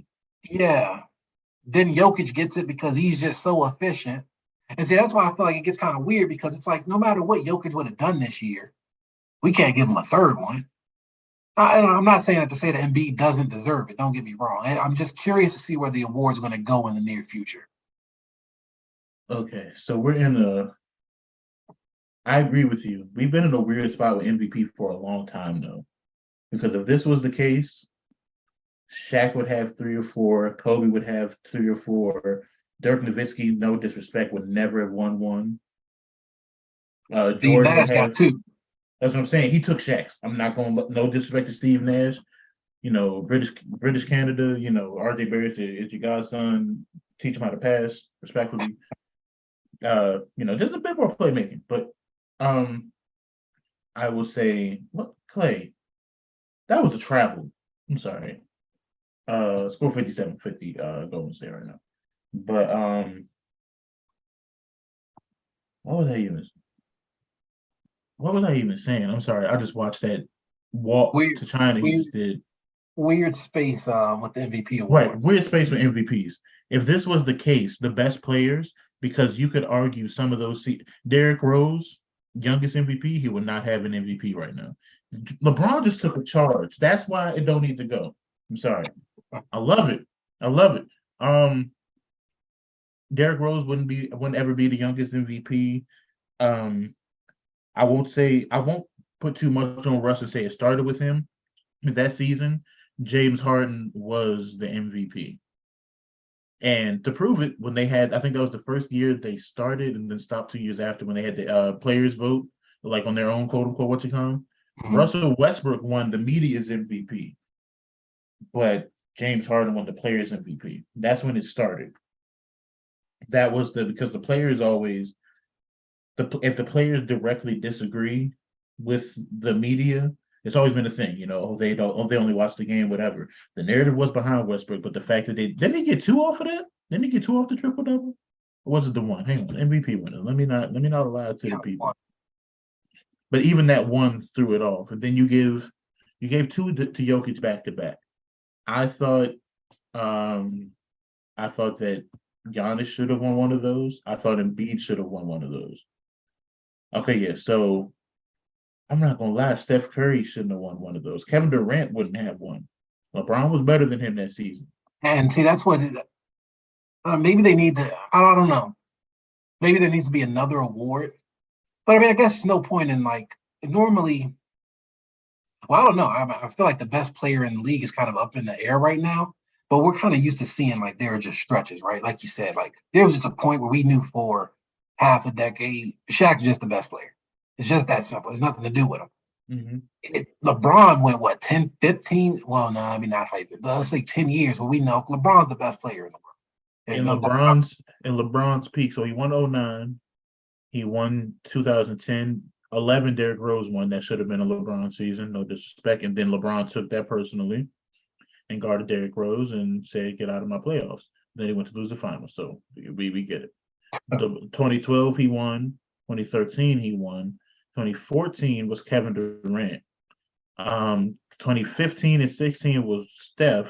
Now the Warriors were taking off, but the fact that LeBron, the season I think was 2012, where they voted LeBron the MVP, but somebody gave Carmelo Anthony an MVP vote. That was disgusting.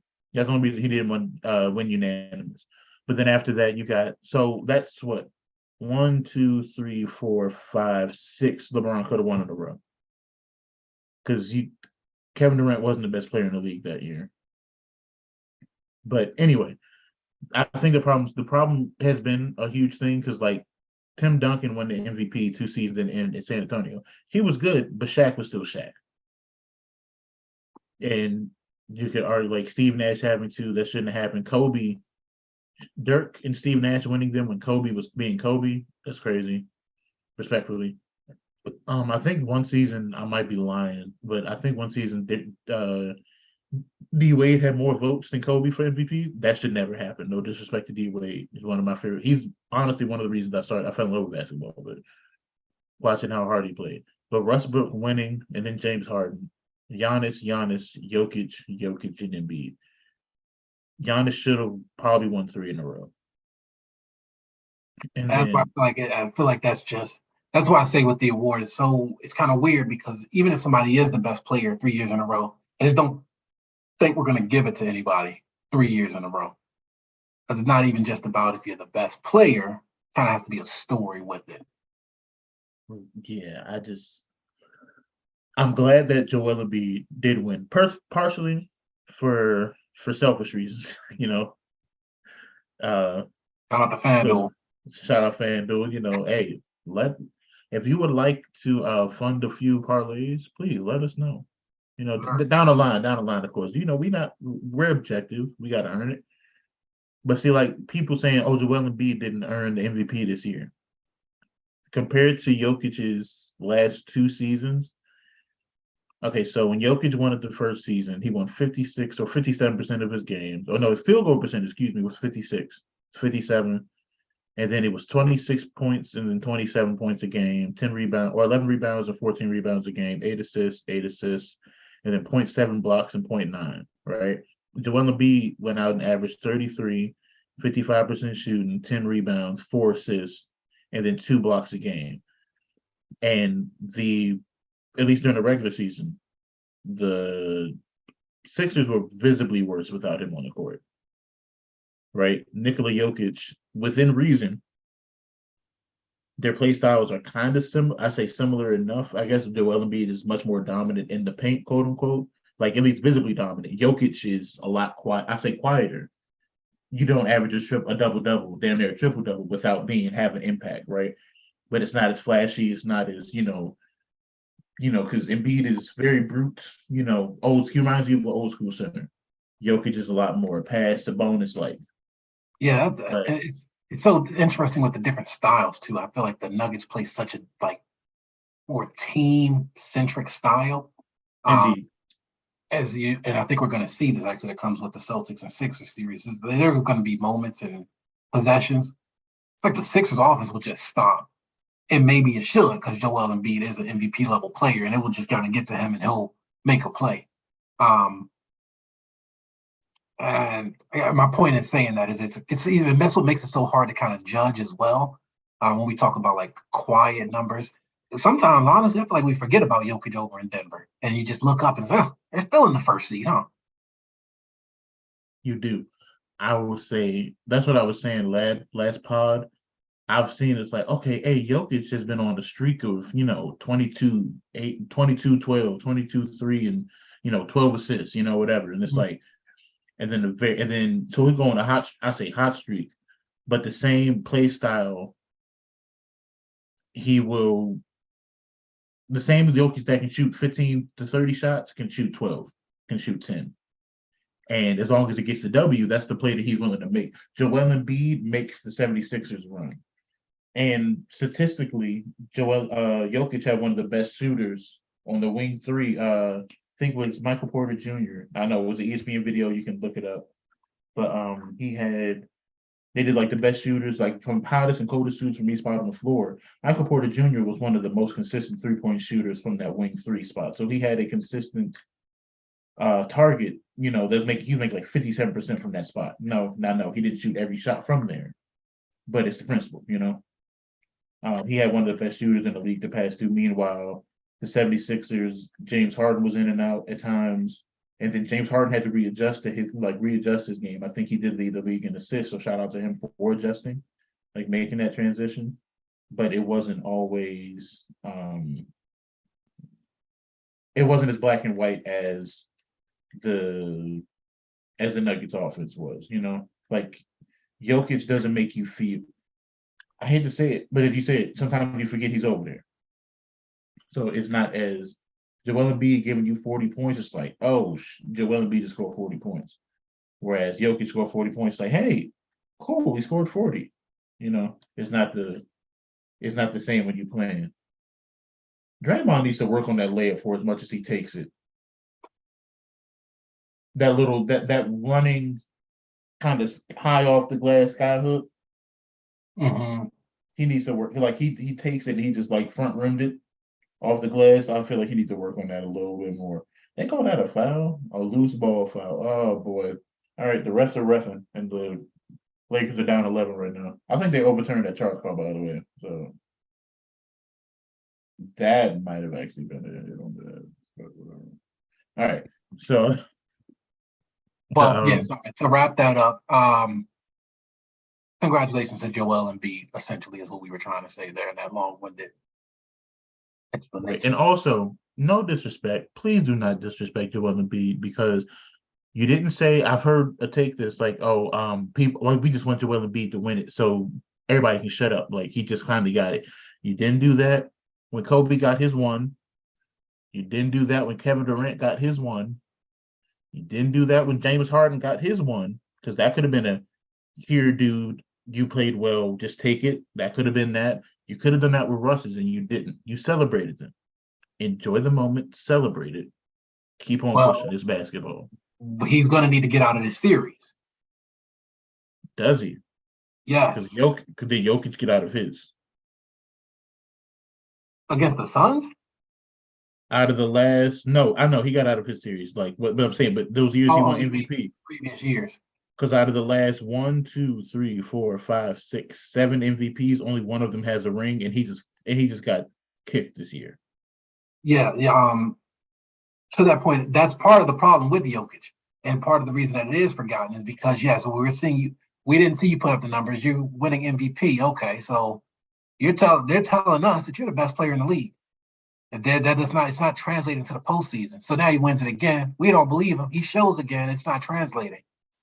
I personally think this year is going to be a little different. I think the Nuggets, it's weird because they're the 1 seed, but I think they're going to be kind of sneaky coming out of the West there.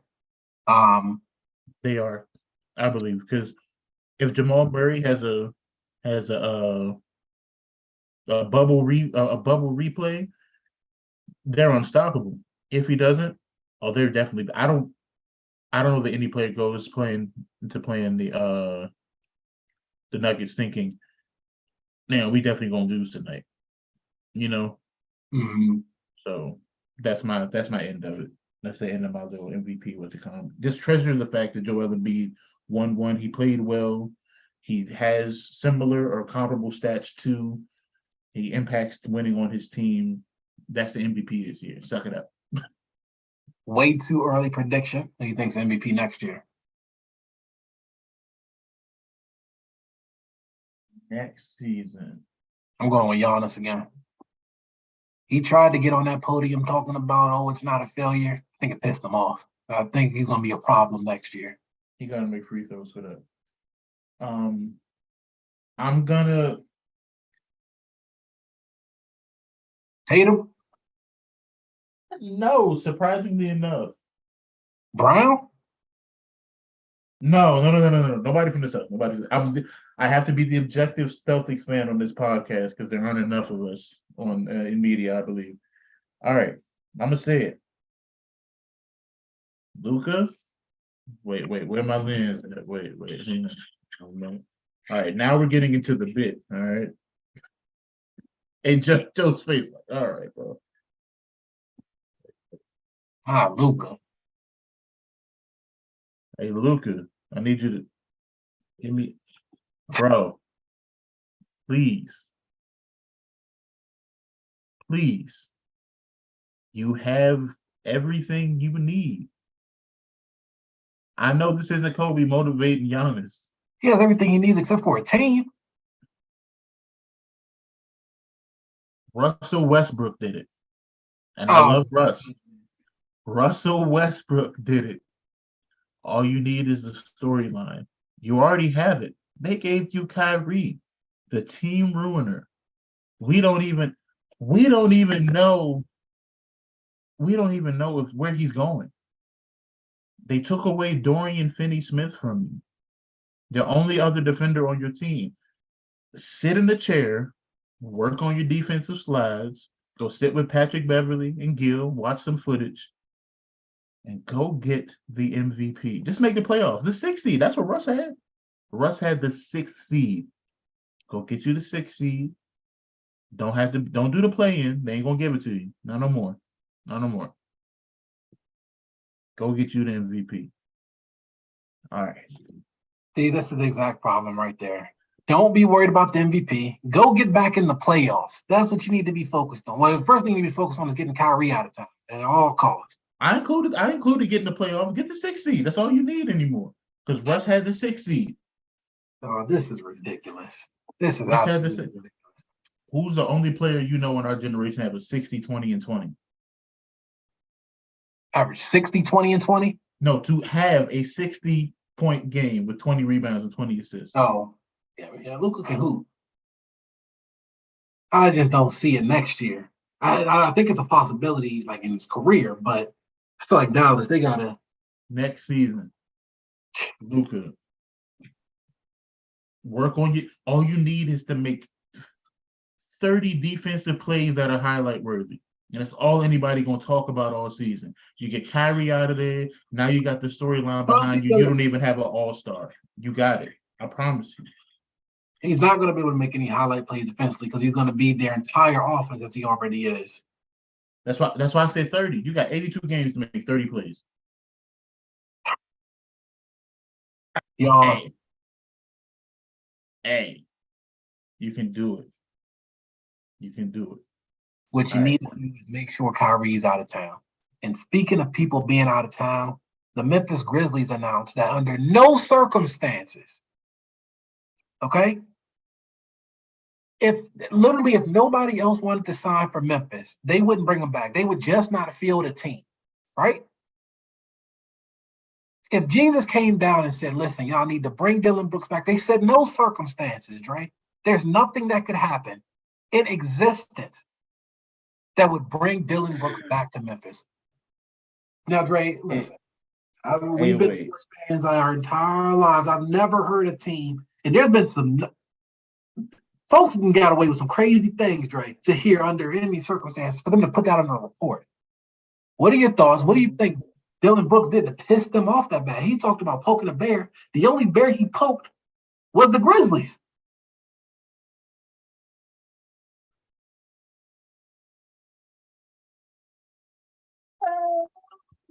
Okay.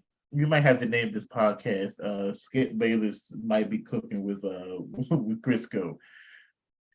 Cause it's a parade inside my city. Yeah. I wish I had the soundboard for it. Y'all gonna see me fighting in the forest with a grizzly bear. Help the bear. Help the Grizzlies. Because they laid this man Dylan Brooks out to pasture. I haven't seen. I don't know that I've ever. I know. Get the The responsibility of this collapse, that was the Grizzlies this year. Well, see, there's a thing that we like to call culture, and I brought it up for a different reason when it came to the Houston Rockets getting rid of John Wall. You need a veteran presence to say, hey, what's it come? Now, like, hey, this is how you win games. You might not like it, but it's like, this is how you play winning basketball. He's been a part of it, right? Dylan Brooks wants to be the villain. I won't even say wants to be the villain, but it's a role that he kind of played well, right? And I think it was a good thing that he was playing it. You say you don't think it was a good thing? I do think it was a good thing. Okay. Well, see, on a team, oh boy. All right. I mean, I'm just gonna do it. On the team with Demetrius and Tyus Jones and the flukiest DPOY in history so far, in recent memory at least.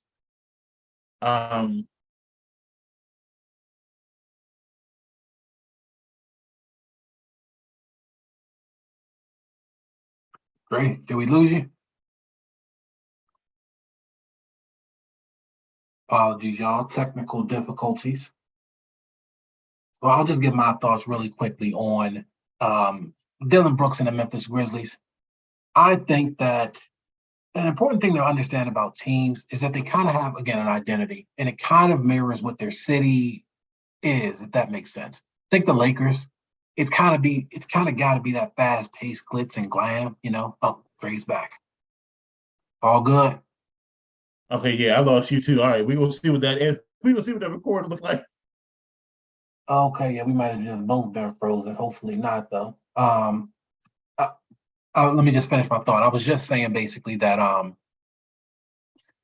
teams kind of mirror their cities in a certain way. I was saying like the Lakers, for example. You have the glitz and the glam and the fast pace and all of that. So the Grizzlies, they have that grit and grind type of model. So they kind of have to play that. We're gonna get physical, dirty. It's gonna be kind of grimy, kind of playing that villain role.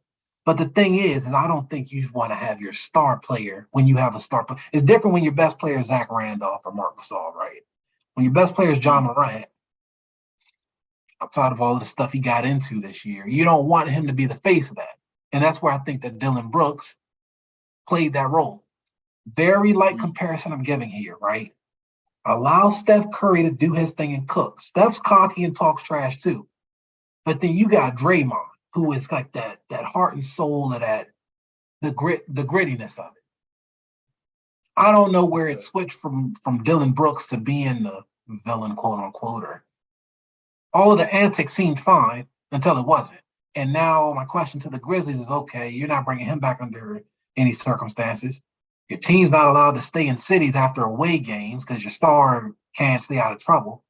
What are you guys doing here exactly? Do you have a plan, or are you just kind of upset that things didn't go so well at the end of the year?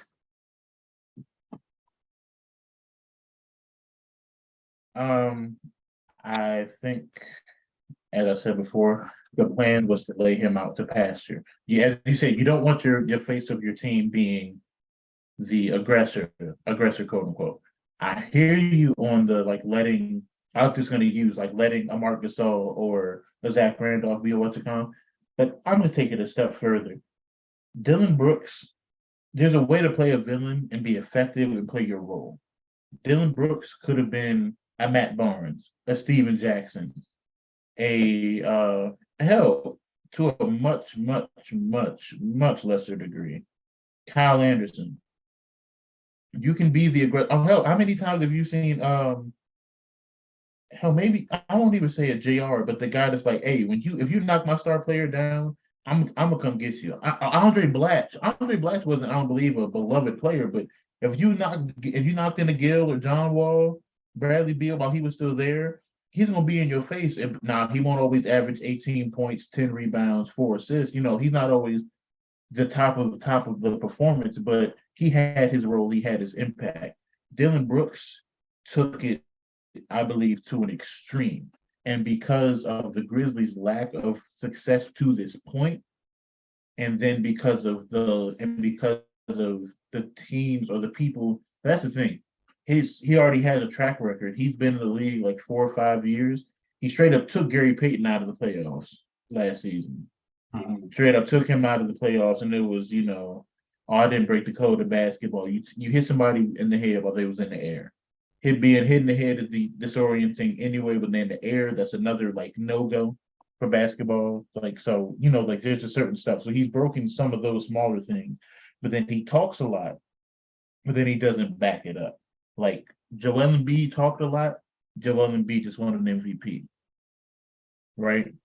LeBron talks enough. LeBron is LeBron, or he doesn't have the talent to back up his play. And then the fact that he performed so poorly, it just made it that much easier in the playoffs, at least, because he shot. I think I sent you. I don't know if I sent you the graphic. The one game he shot 1 for 5. He shot 5 3-pointers and made one of them. The other game he was like 2 for 7. Like he looked like you don't get paid millions. And I know everybody has bad nights and what's to come, but when you have this, when your mouth is talking, quote unquote, $1 million worth of game, and you play like 5.95. Okay, I hear what you're saying. So I guess my question to that then is that, make no mistake, the Grizzlies had a rough series, and we have to see how things play out. But they may have just, I think there's a possibility. I'm not saying that the Lakers will, but there's a good chance they could be in the final. Okay, so maybe they just ran into a better team. Yes, Dylan Brooks particularly didn't play well. Ja Morant had 10 points in their closeout game. That's your superstar. That's your supermax player. That's Mr. Oh, we're good in the West. So I get what you're saying about Dylan Brooks is talking and he's not backing it up. But this is seeming more like a team issue, a culture issue. Is that who you guys are going to be? And that's what I'm wondering. Are the Grizzlies going in this season saying, all right, we're cutting all of this out now? Or are you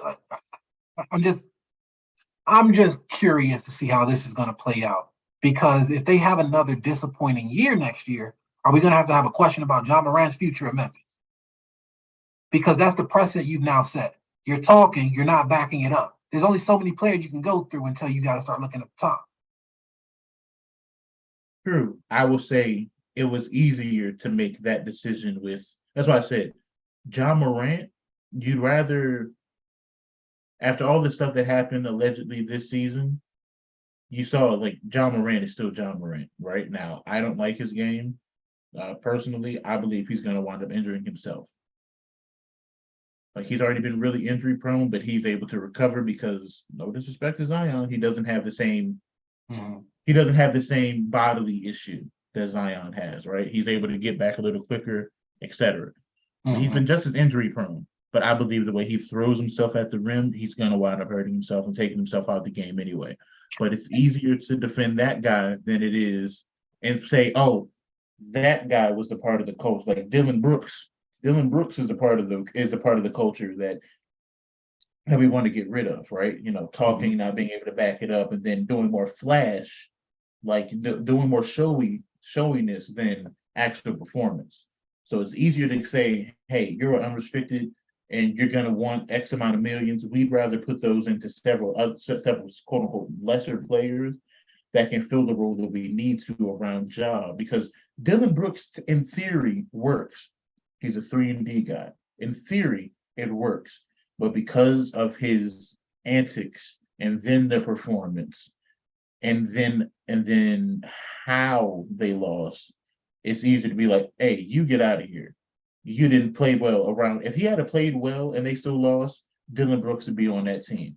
But because the Grizzlies want to have an image change, and then Ja Morant didn't play well, and then he didn't play around Ja Morant, and then the optics, I think they're going into this season trying to make sure that they don't have the same optics around them. Because I know some players, I don't think it'd be realistic to think that none of the guys on the Lakers was like, oh, I want to make sure I play my best against them because they talk the most, Like, and I don't know, Anthony Davis is a superstar, or he's a star in the league. He at one point he was labeled as a injuries took him out of maybe winning the MVP in his quote unquote peak, or whatever his peak might have been. I don't know where he'll land all time, but you can't tell me AD didn't enjoy even though he and Jaren Jackson might not have had anything against each other personally, you can't tell me he didn't enjoy dunking on the DPOY as they were getting absolutely killed, So catching that lob. So I think they're going into this season with using him as now. If it doesn't work, that just makes the Grizzlies look like more clowns than they've ever been. That makes them look crazier than they've ever been, because if you remove quote unquote this cancer, this locker room cancer, and then you still, as you said, have a floundering what's it called? Now what? You're gonna get rid of Jaren Jackson Jr. You're gonna get rid of John Morant. Mm-hmm. So I understand what you're saying, and that they're creating a problem that might be bigger than they would. And here's the worst part: they've already screwed themselves, because okay, you got rid of of Dylan Brooks, and he's been a part of this quote unquote rebuild, or this new culture that got you at least to the playoffs. Respectively, y'all beat the Warriors, y'all beat Right. Steph. So what player is going to look at Memphis with the way they just handled him and think, well, hell, that was my Patrick. If I'm Patrick Beverly and that role was available in Memphis, I'm not going. Because let's say I take it one step, quote unquote, too far. They think I took it too far. Is my job on the line? I'm not going to get an extension, even though I earned it. Because Dylan Brooks is an NBA player. He deserves a spot in the league. But they're saying for what they want to move forward with, they don't want him. But then I think they've hurt themselves. Signing with the Grizzlies to me now would be like, I think they just set a really bad precedent for themselves on a couple of levels, because they're not going to get free agents, because no superstar is going to go there. Nobody that's a grit and grind kind of player, because they got rid of Kyle Anderson and bought, and for all intents and purposes, Dylan Brooks took that role. Dylan Brooks is much more vocal and what's it called than Kyle Anderson is, and they got rid of him.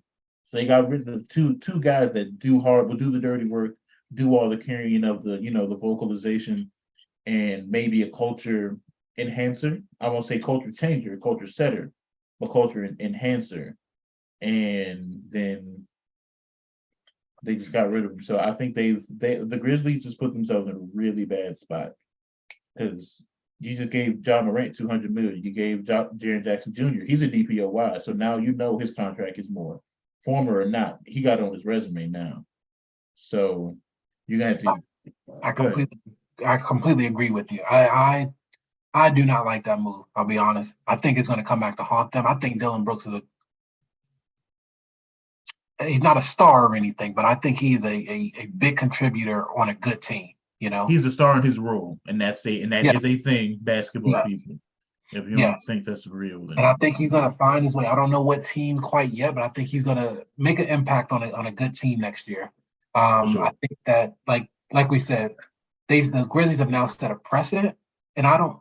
Another thing with this is that, of course, he's not Ja or Jaren Jackson, but he's a big piece, and he's just walking away. You're not getting anything back. What is your plan to replace that? It's Yeah. not. It's not just as simple as the numbers either. It's, I guess, what is the team going to look like next year? And a big piece of it is just going to simply be, what does John come back looking like next year in terms of maturity level, making sure he's not getting into any antics off of the court. Mhm. Um, he might need to be in some MVP conversations next year to set the course back right for the Grizzlies. I As a agree. Wizards fan, and I'm sorry to keep saying that, I know how quickly things can go from looking, especially when you're these mid-market, or not mid-market, like here in DC, but one of the middle kind of franchises, and it looks like, things are going well, and then you start losing some key pieces here or there, and the next thing you know, you're back to bottoming out.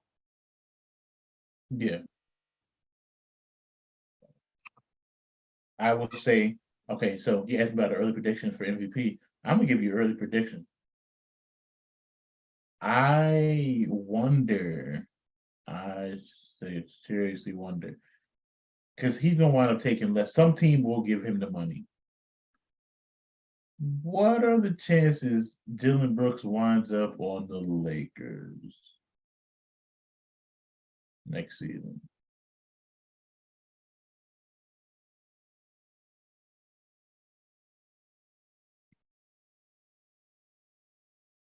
It had to be a contending team. The Lakers, huh?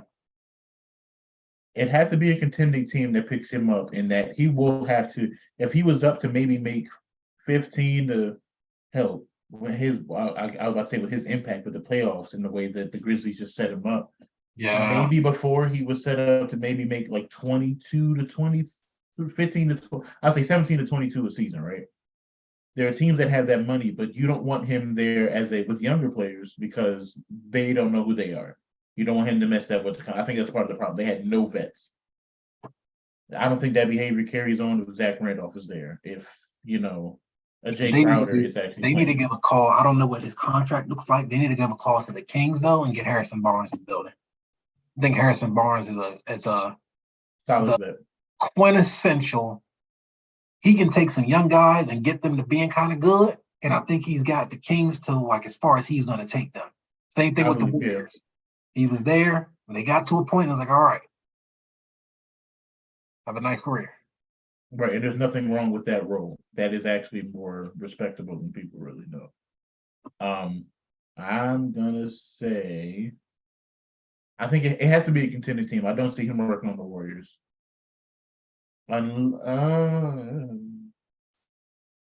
It depends on what they do with Draymond. If they sign Draymond back, then no. But I think they have to sign Draymond back. You can't. He's too much of a culture setter. Holy Christ! All right, they about to lose this game because Clay just hit like his 7th 3-pointer. That's what we was talking about. It sounds like about to be 1-1 going back to LA. Now it's 82-64. Unless Clay gets exceptionally cold. You said it's 82-64? Yeah. Oh wow. Clay he hit 5 in the first half and he hit another 2. So yeah, he's going bonkers. But this is what we were saying earlier. It's going to state. I think I'm looking over here on Google, y'all, and it's showing 71-60 still, but I see Anthony Davis at this point only have 4 points. So yeah, I guess the Lakers just wanted to steal one. All right, y'all. Look, we've been rocking for a minute. Shout out to everybody who came through, left out.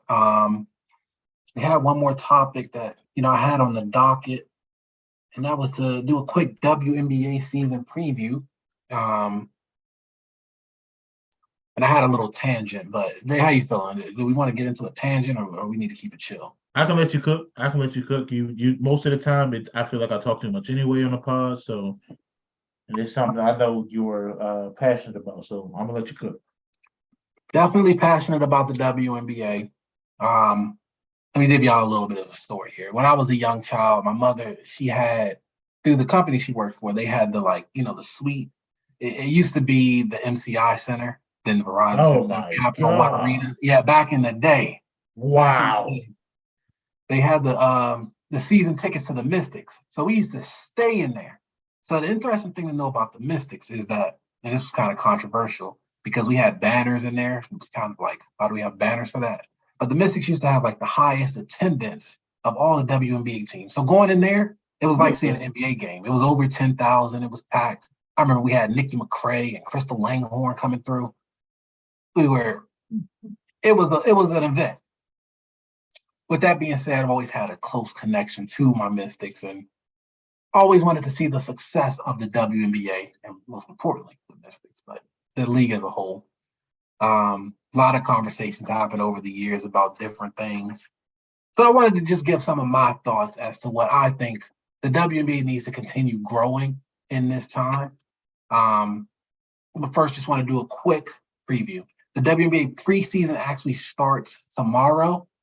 We had a Chicago Sky at the Dallas Wings, and our Washington Mystics are going up to Minnesota to face off against the Lynx. We kind of touched on it a little bit last week, looking to see if Brittany Griner's returning to the Mercury and what she's going to look like. Breanna Stewart joined the New York Liberty. She's teaming up with Sabrina Ionescu.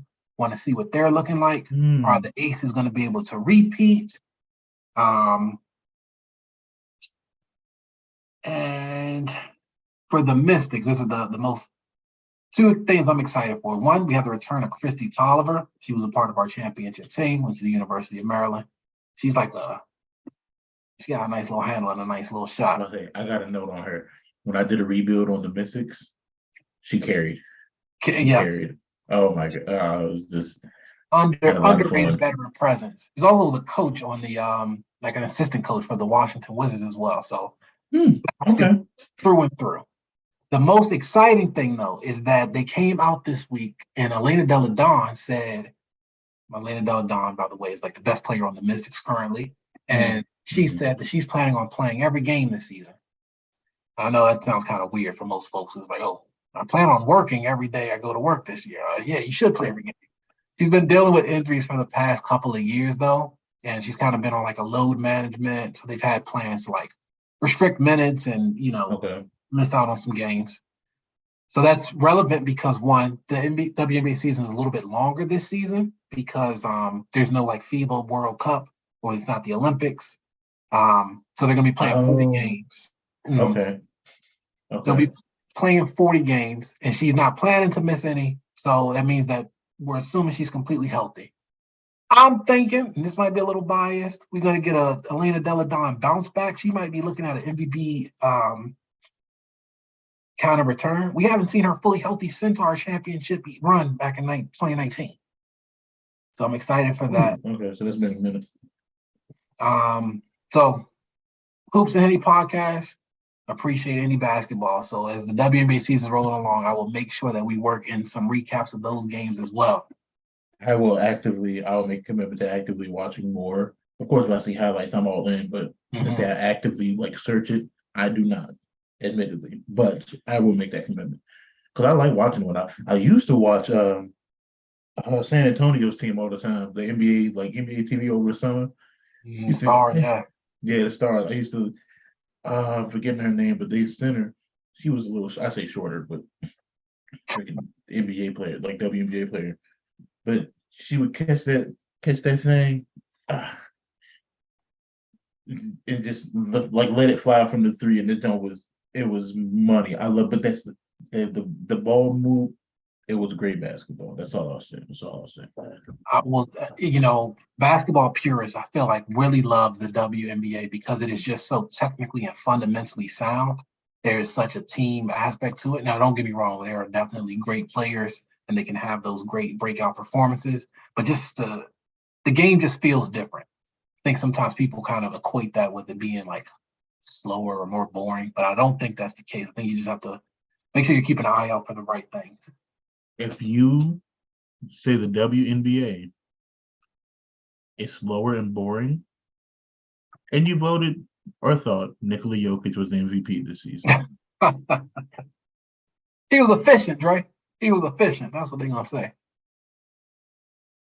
if you thought or voted for Nikola Jokic as the MVP, and you think the WNBA is slow and boring, that is all. That is all. To that point, though, I wanted to bring up a Flip it. couple of thoughts that I had there because I feel like we hear about conversations that are had. The main and most glaring one is normally the pay gap between NBA players and WNBA players. I personally,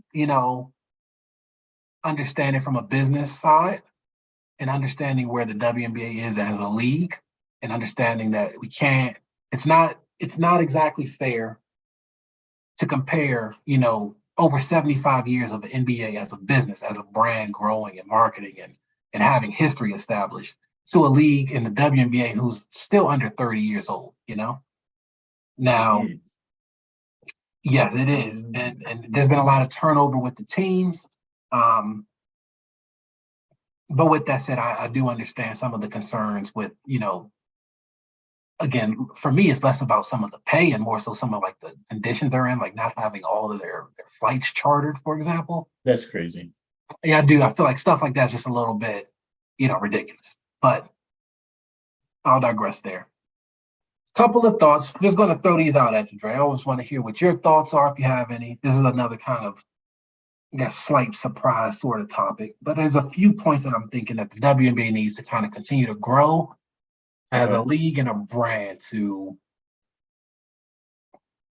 I don't know, get to, mainstream level. It's mainstream, but You know what I'm saying? And if you don't, then Well, no, I'll give you mainstream because Joe, what I will say before you dive in, 2 quick seconds. Of yep. course, shout out FanDuel again. Um, got me into watching some overseas FIBA games. Hmm. Watched a random game. It was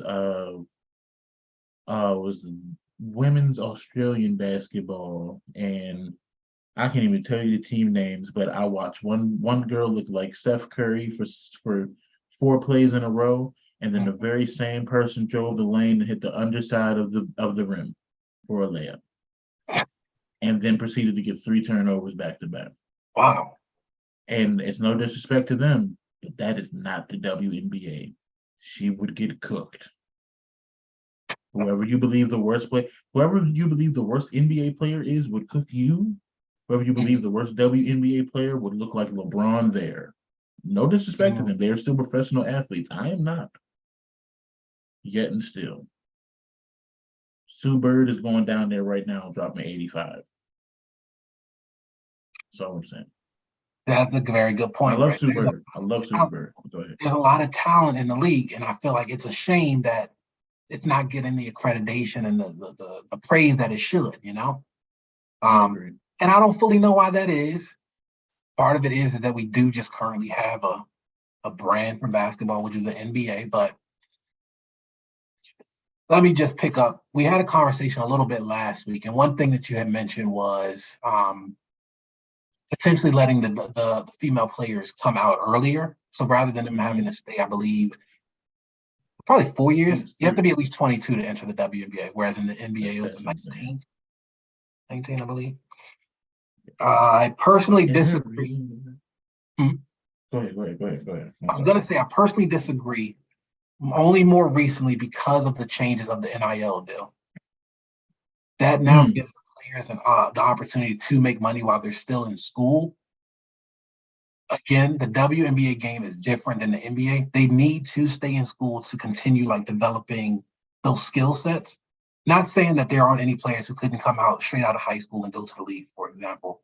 But I think just the nature of how the game is, them being able to stay 3-4 years in school and continue developing, and then being able to come out and have more of an impact is something that we wouldn't want to go away. Additionally, on that piece, I think one of the great, well, I guess let me tie all of these things up. Welcome to Joe's pitch for WNBA improvements. I think they need to implement a hometown hero clause. And what's a hometown hero clause? If you have a player coming up from, let's just use the DMV, for example, a young lady coming up in somewhere in Virginia, right? She goes to high school and, is a national acclaimed player, top 100, top 10 even. She decides to go to, I don't know, Georgetown, American, Maryland. I feel like a WNBA team should be able to draft their hometown player in exchange for something. Like maybe you have to give up your next year's first round pick or some type of compensation, but to be able to keep your local talent homebound.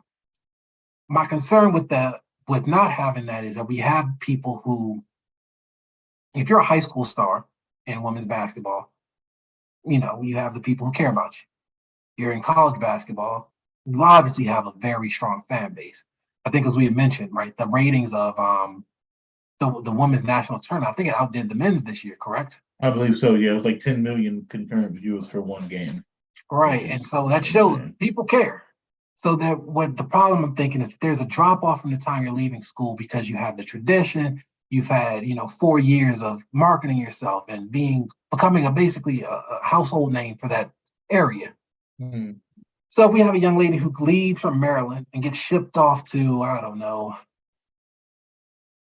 know, Milwaukee, the Minnesota Lynx, good team, don't get me wrong. But I don't think the people in Minnesota are going to have any attachment to that player for real. If she's not a superstar. Now, her home roots here in the DMV have completely kind of lost connection to it. I think you would get more bang for your buck. This isn't something that should be implemented forever. The NBA used to have a clause like this, being able to keep your homebound talent or your homegrown talent homebound.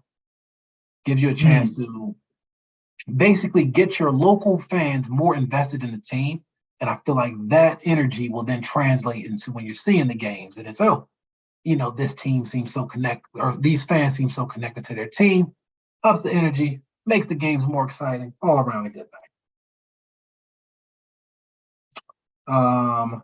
The next thing is we definitely need to implement some sort of tradition to it.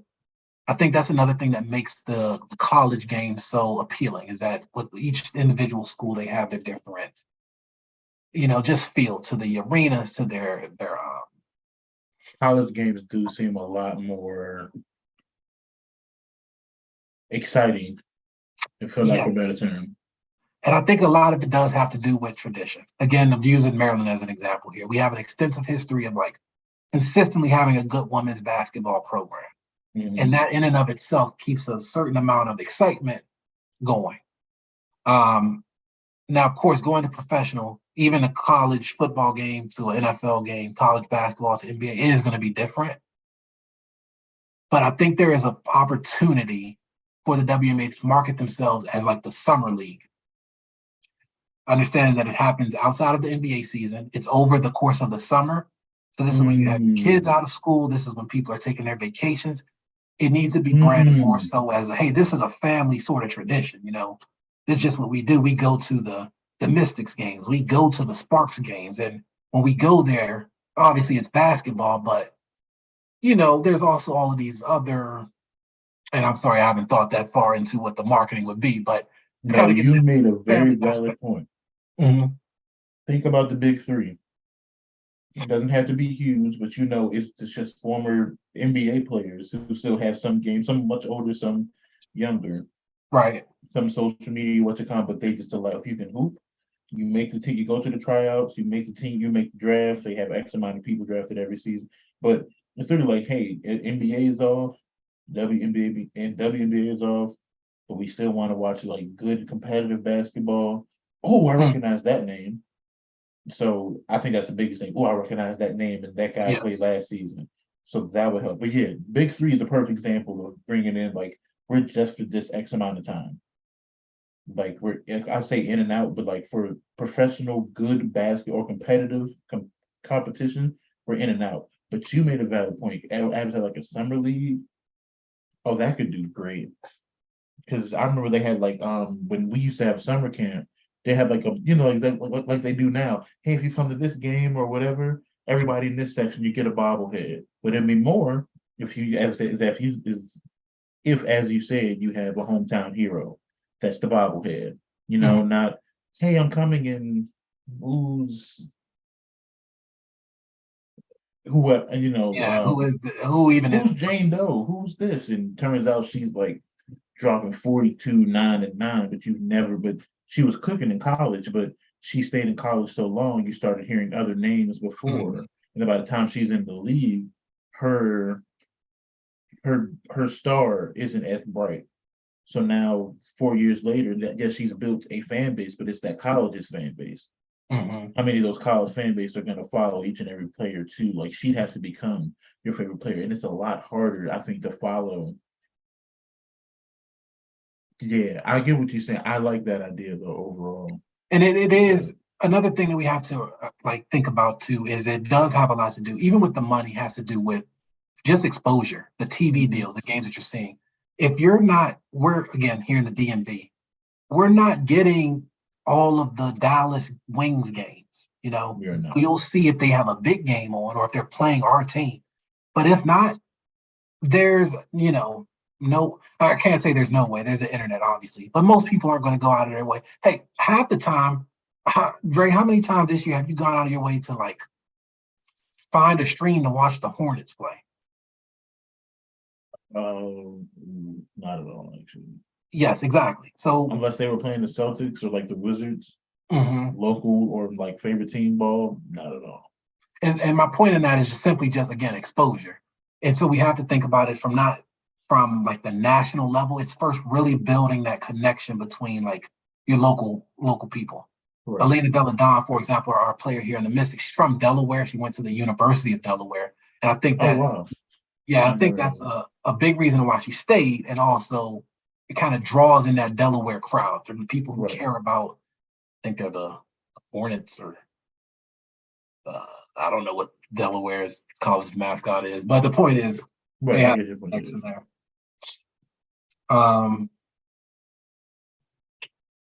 Next point is we just need a rivalry and to start building some history. A big challenge is that so many teams have folded, and it makes it hard to just have.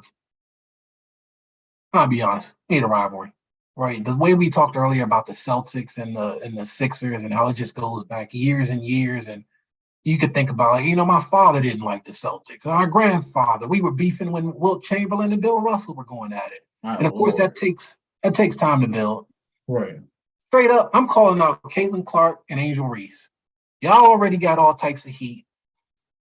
They're both ballers. I hope that Angel Reese straight up takes on, for lack of a better term, the villain role. I hope she goes to the WNBA, gets on a bomb team, and they just start running through the league. She just keeps talking, and they become a super team. And it basically just becomes hey, this is just what we are. I got my people. Y'all don't like us. And then in a healthy way, healthy rivalry. I don't mean all of the, extra political. Stomping on chests. Yes, just straight up, okay, we got ballers out here. They're polarizing. Pick a side. And then rock with it. Exactly. And that's how you start to build, I feel like that. Hey, that's not my team playing, but I don't want to see what happens when Angel Reese and Caitlin Clark get on the court again, because it always just feels like something's going to happen. Right. Yeah. Go ahead. No, go ahead. No, I just had one last point. Okay, go ahead. The last one is they need to eliminate the salary cap. Again, not forever, but for the time being. The point of a salary cap in sports is to keep the leagues even and fair. You don't want teams who, in theory have more money to just buy the 12 best players every year. Again, as a part of building that tradition, rivalry, and everything, I say let them go for it. If the Los Angeles Sparks want to buy the 12 best players and they dominate for a decade, well, we're going to know who the Sparks are. We're going to know who their best players are. And one day, a team's going to come along, and they're going to fight them, and they're going to take them down, and then it's going to just blow it back up. I understand the point if we want it to be fair, but another thing is just brand recognition. When you think NBA, subconsciously, you kind of think Celtics, you kind of think Lakers, Now you think Warriors. Lakers, Magic, Bulls. Like you think of certain teams. Bulls. For the past couple of decades, you think, okay, the Cavs, LeBron. When you think of the WNBA, who's the first team that you think of? Who's the best player on that team? Honestly, I'm gonna say for me personally, it was the Mystics first, but then the Sparks. Mm-hmm. And I know, but that's the thing I know about the Sparks because Candace Parker was once there. Yep. NECA and Janaea Kumake were there at one point. I think one of them is still there. Both of them, they still might be there. I think of the Lynx. I think of Taurasi because I think of the what is that? See, I'm drawing a blank on the Phoenix's team, but I know Diana Taurasi though. Mercury, there you go. Mm-hmm. I know Diana Taurasi because she was my favorite player. She was my favorite WNBA player. Exactly. Right. So. And yeah, thank you for pointing out. Don't get me wrong. There are definitely recognizable names across there. And I think we just need to continue building on that. And even this is why I say I'm not against getting rid of the salary cap, because even if it is a team, we think of the Mercury or we think of the Sparks and they're just stacked. At least we know them. And at a certain point, there's going to be a centralized effort that we are just supporting them, or you're going to be on the other side rooting for the underdog of who's going to be the team to knock them off. And when they do knock them off, you got a story for sure. And we're going to have the names that we know that, okay, the Seattle Storm and Sue Bird, they were the ones that got aboard. The Atlanta Dream and Leah Boston. I think that's who had the first pick this year. Yeah, Leah Boston. Yeah. Okay, I had a brainstorm idea, right? Now, this could technically help too. So first, I will say, on the regards of the salary cap thing, that's a big part of the issue. At least, okay, uninformed I'm going to try to adjust a few different things he said. They're not able to get into the league until 22, right? If you can go get a normal, this is the thing with the NBA. If you can go get a normal job and make money, you can go to the military, you can drive a car at 18, like legally, you should be able to make your money. So that's why the NIL deal has messed that up for them. Because why go to the WNBA when I can make my money? Like I'm like Mhm. Angel Reese, I think has got a what you call. She's worth it. She's valued at $1 million. Yep. Um, I'm messing her name up, her first name, but Flaw. last name is Johnson. Yeah, okay, was it Flaw J? Okay, I wasn't messed up. But she's got over $1 million worth in what you call, in NIL deal. And then she getting features from Lil Wayne. Why would I go to the WNBA when I'm getting treated to some degree better here in college and I'm getting my education at the same time rather than, go to the WNBA and some of the facilities aren't the same. Some of the some of the amenities aren't the same. And then you gotta wait till you're 22. You talk about just outside of basketball, because that is their job, right? Mm. You can love it, you can love your job, but your job is your job. You have things outside, you want to start a family, etc. If you can't start, quote unquote, and everybody, as you age, your body degrades, right? So if you're talking about an NBA player, let's say Scoot Henderson gets drafted this year, right? From 18, you quote unquote peak at your 20s, your mid 20s, like that joke. After you hit 25, everything from there is downhill, right? So you're saying that these WNBA players who are amazing athletes, they have from 22 to 25, let's say 27, push it. They have 3 to 5 years to really quote unquote use their body or be effective with their quote unquote body as the NBA player from 18 to 25. That's what, 7, 8 years, almost 8 years, as opposed to 3 to 5. And then let's say you want to start a family. NBA player never has to stop their job to do so. Mm-hmm. A WNBA player would have to consider it, right? And Even that, if it's for a season, and it does need to be accounted for. Yes. that does need to be accounted for. So let's say right now, if Angel Reese and Flau'jae, if they were able to get into the draft now you got some real talent. Yeah, they go to different teams. So there's hey, we're buddy buddy like AAU, but I'm a dog, you a dog. We don't go against each other because I want to prove I was the reason LSU won. I'm not trying to put them against each other, but it's the what you call. I want to prove I'm that, like I'm the guy. I'm that person. Like I'm Himothy, like I want to prove that I'm that reason that we won that what you call. Now Yes, you indeed. have And you go need ahead. those storylines. I'm sorry, we need those storylines as well. There's Exactly. already very good basketball happening, but it's as simple as well. Chael Sonnen, he's a former UFC fighter. I watch him as he kind of breaks down UFC fights. If two Okay. people are fighting, nobody, I mean, you might look and say, okay, that's interesting if you're walking down the street, but why do you care if two people are fighting? Why do you care Exactly. if Floyd Mayweather is fighting on Saturday night? That you're going to depart with your money, go out of your way, make plans, hang out with friends to watch him fight. Why are we going to watch these WNBA games? Especially if we're starting to talk about casual fans. Exactly. The We casual need, fans are where the money is. Those are the 10 million viewers that they mhm. pulled in through the LSU Iowa game. And you need those, exactly, you need those storylines. It was a So beautiful example. Unfortunately, there's so much other like political and racial like undertones that mhm, happened this past indeed. with like the championship game. But at the base of it, just pure competitiveness and rivalry. And Caitlin Clark was a dog. She was balling. She was talking trash, and she got her comeuppance, and we loved it. People who loved Exactly. her hated it, and that's what drives it right there. Exactly. You had all it takes is a conversation. A conversation brings eyes because it's like, well, what is all of this hoopla about? And then, oh, I Mhm. like this. Oh, I didn't like it. It's for me. It's not for me. But you get the people that say it's for me. Guess what? That's an impression. Then impression means an advertiser. An advertisement means $1. An extra dollar means somebody else gets a role. Somebody else gets a job. More money means people want to stay with you longer. It's all a system for real. Mhm. But I think letting them come in earlier and, as you said, eliminating the salary cap, because a lot of the reason they even went overseas, unfortunately, Brittany Griner suffered what kind of she did, is because the money isn't there. So I think it's good that this year NBA players can invest in teams. So so that's money going in. So Mhm. that's money you can use for marketing or pushing the right people and getting the. I'll put it this way: it's different having uh let's say like Google on your jersey. It's different than having Google on your jersey and then having um, you know, Novo Health.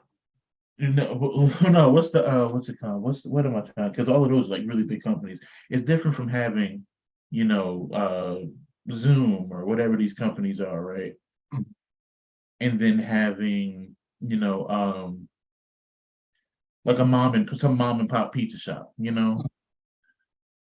might as well, no offense, you might as well almost pay them to have to put them on a jersey. Most of them aren't. So it's nice. You can say, what's it called? You can have those sponsorships, but Google or Zoom, whoever's on these jerseys in the NBA, what's it called? They're not giving those the same as advertisements on YouTube or anything else. They want people to see their names. They want people to. I want people to see my name on that jersey because of the brand that team has. You get that Exactly. stuff by, because even when this game is over, you're gonna get 500 million views on LeBron hitting that 3-pointer. Guess whose jersey? Guess whose name is on that jersey? Like LeBron James' name is on that jersey, but then my logo is on that jersey. Correct. So that's 500 million times somebody seeing the name of my WhatCom, right? So when you create those impressions, as you said, those storylines, you WhatCom. So NBA players being able to invest in it is good too. You said something about the summer, like a summer league thing, like really WhatCom in it, and we need a way to make the NBA's all-star, performance more I won't even say inclusive, but we need something new, right? So Spencer Dinwiddie presented, you have a 1v1 tournament, right? A 1v1 tourney, and then we had that speculation Brittany Griner was coming out of the draft, oddly enough, because her hands are bigger than LeBron's, how would she compete? It would bring eyes, and I'm not saying it would work, but there's something in my head. It's like maybe this could. What's stopping the NBA and the WNBA? Because it's just a subsidiary, like it's WNBA, NBA, right? Like it's the same same parents. You can figure it out. Making a part of the All-Star weekend of the NBA. Hey, here's a warm up for like the NBA could do a lot more to include the WNBA as opposed to just having people feature on ESPN and NBA TV, which doesn't get as many eyes as it should, right? Because Isaiah Thomas is over there every night cooking. Personally, at least I enjoy listening to him talk about basketball. But if you have, and honestly enough, Candace Parker started over there. I think that was one of her first like TV roles speaking about the game, and now she's on TNT. So you get opportunity, you get your reps, etc. But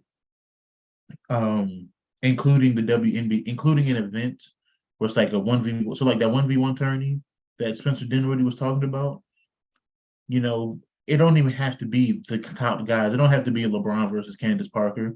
But let's say you have X amount of NBA players that volunteer for this, like say you'll get X amount of million or whatever for competing if you win this tournament. But put some of the WNBA players in it. Have a 3-point shooting contest with the WNBA players and Steph Curry. Because I want to see Diana Taurasi have a shootout with what's it called? You could even do former like a player that's just out. JJ Redick can still shoot the ball damn well.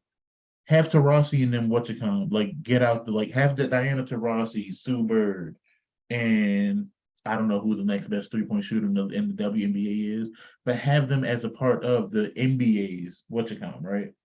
Now, no, you still have you still have the normal 3-point contest, but the WNBA could do more to put the NBA could do more to put eyes on the WNBA and still make it fun. And I'm not trying to be funny. I would tune into that because I know Diana Taurasi can shoot that thing.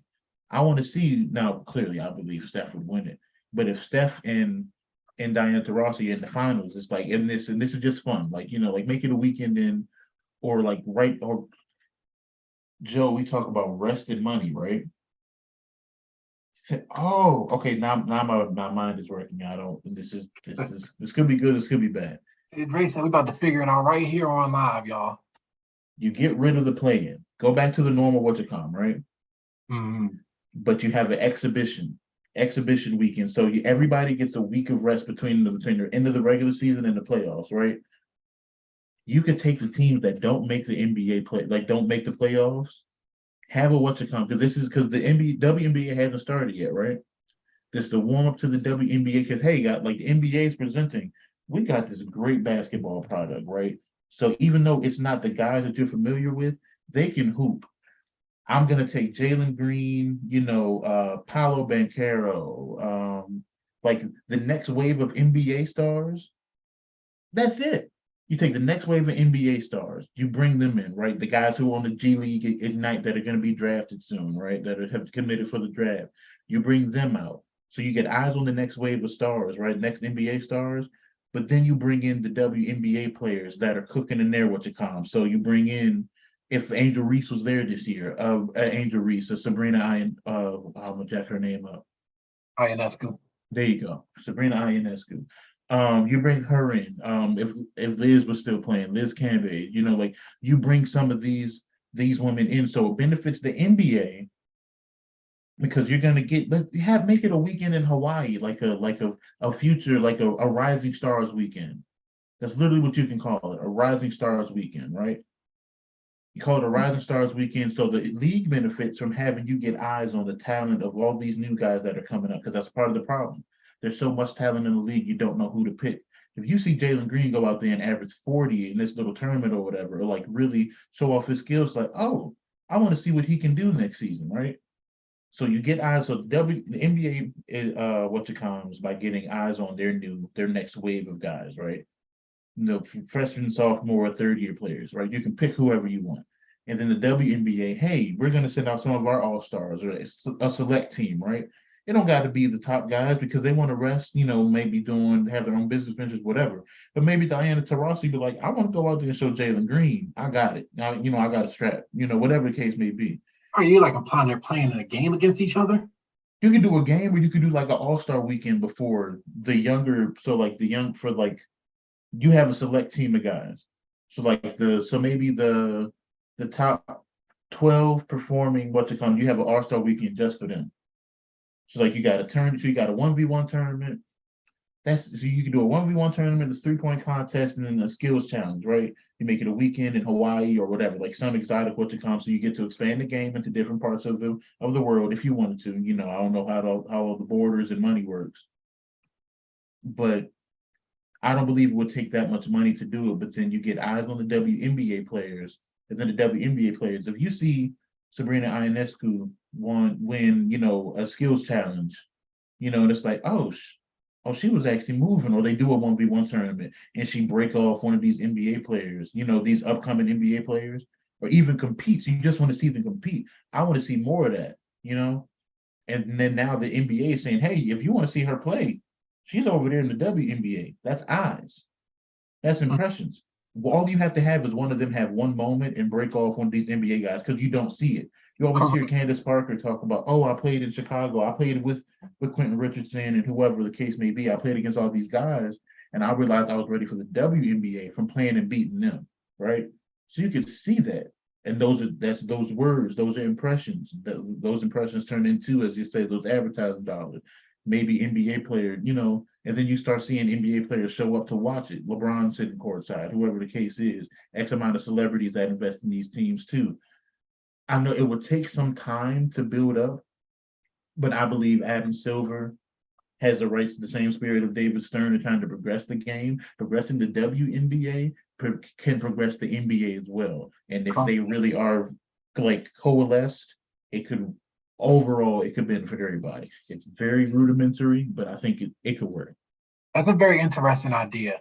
I think I like it for the most part. I do think one of the biggest challenges right now is, first of all, just even the knowledge, right? I don't know if people even know that the preseason is starting and that the WNBA season is about to start, and it's already a condensed season. It's only a few months. So it's like by the time if it is getting traction, okay, it's ending, And that's not an uncommon thing. Even the NBA goes through that, right? It gets killed in the ratings while the NFL is on. But we have that clear cutoff early February after the Super Bowl. All right, we're gearing up for the playoffs now. So it's time. They could look at in waiting until the finals, like not scheduling the W, because you said like a summer league. So, because you could have. Because that's going to be the bulk of when the season is. But even if they want to keep like this preseason time, and kind of like the thing that you're saying, right, is, most of these teams are getting eliminated now. If you give some type of incentive for some players to come out to this, like, preseason WNBA / end of season NBA kind of kickoff. Mm-hmm.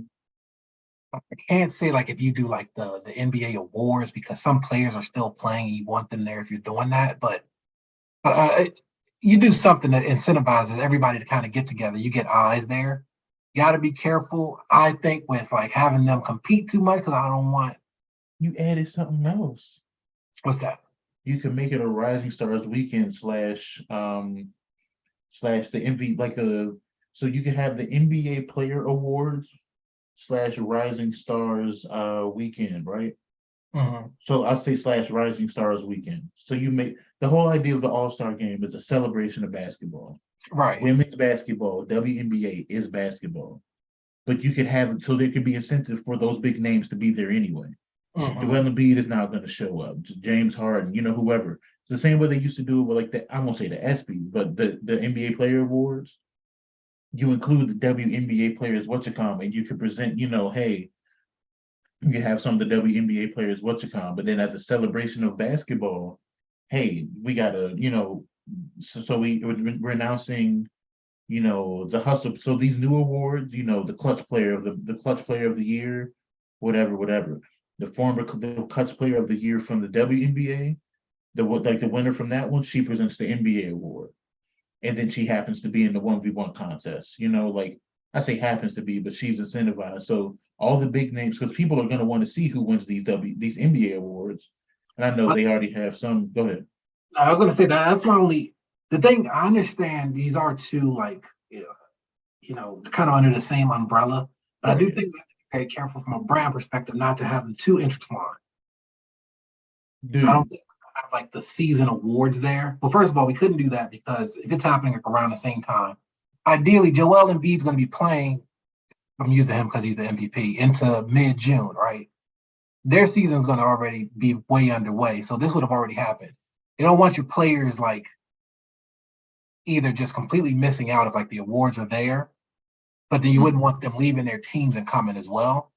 I do get the idea that you're saying. Of the way I'm thinking is like, say if you're on, these teams who don't make the playoffs, there's a lot of exposure for the teams, the Lakers, Warriors, they're playing right now, right?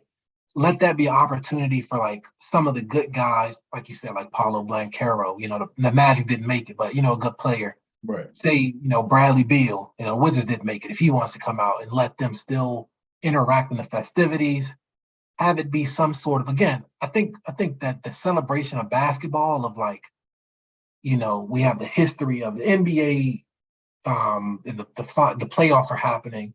/ we have this WNBA season about to happen. Here are the players that are coming now.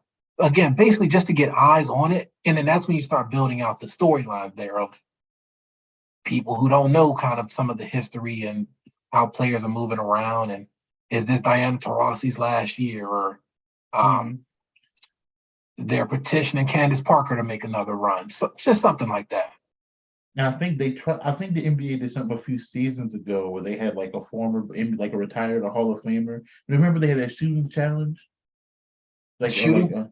It was like a shooting challenge. So it's like you had to make what was it? A glass shot from the box, a corner 3-pointer, a wing 3-pointer, and then like a half-court shot. And it was there was a Hall of Famer, WNBA player, NBA All-Star. Yes, I remember that. And I actually like that idea. The only thing I disliked about it is that it was that like All-Star weekend, right? Right. And the only problem I had with that is that happens All-Star weekend. So let's say you just happen to see a new player and it's like, oh, dang, man, she can hoop. Well, what are you going to do for the next 4 or 5 months as we're waiting for that to, for anything to happen? That's what I'm saying. You wait for it. That's why I said, like, you wait for it. Like, you push it in between those 2 weeks, but you got to get a reason for the casual NBA fan to get it too. That's why I said maybe include one award, like the MVP don't get announced to them, or something to that effect. Like you save the big award, DPOY and MVP get announced then, but then you can have like leading up to. You can still have the hustle player, the clutch player announced on TNT because that's money too. That's impressions, and you can have their reactions. Or maybe you could have like the individual awards because they normally do like the interviews afterwards, or maybe you do like the defensive team or the all NBA first and second or third and second or something like that. Right. Where it's more of like a And People then are still gonna. I need to see who won this, and in the midst of watching it, okay, we're also watching basketball and just having a good time. and then I just thought about something because you want to replace those moments on TNT like it's a Thursday or Tuesday night, right? Mhm. You could replace those whatchacoms, have the players that are top three, like the top three in each of those races, DPOY, whatchacom. You got six separate. You could do interviews, like what they were looking at this season, what their mindset was, what you could replace that time because you still want impressions for that time slot on in TNT. It takes up a time slot. So as you Mhm. say, you could do the all NBA teams, the all defensive teams, and then you have and then to replace those time slots. So you still get those impressions. You're not missing that money, quote unquote.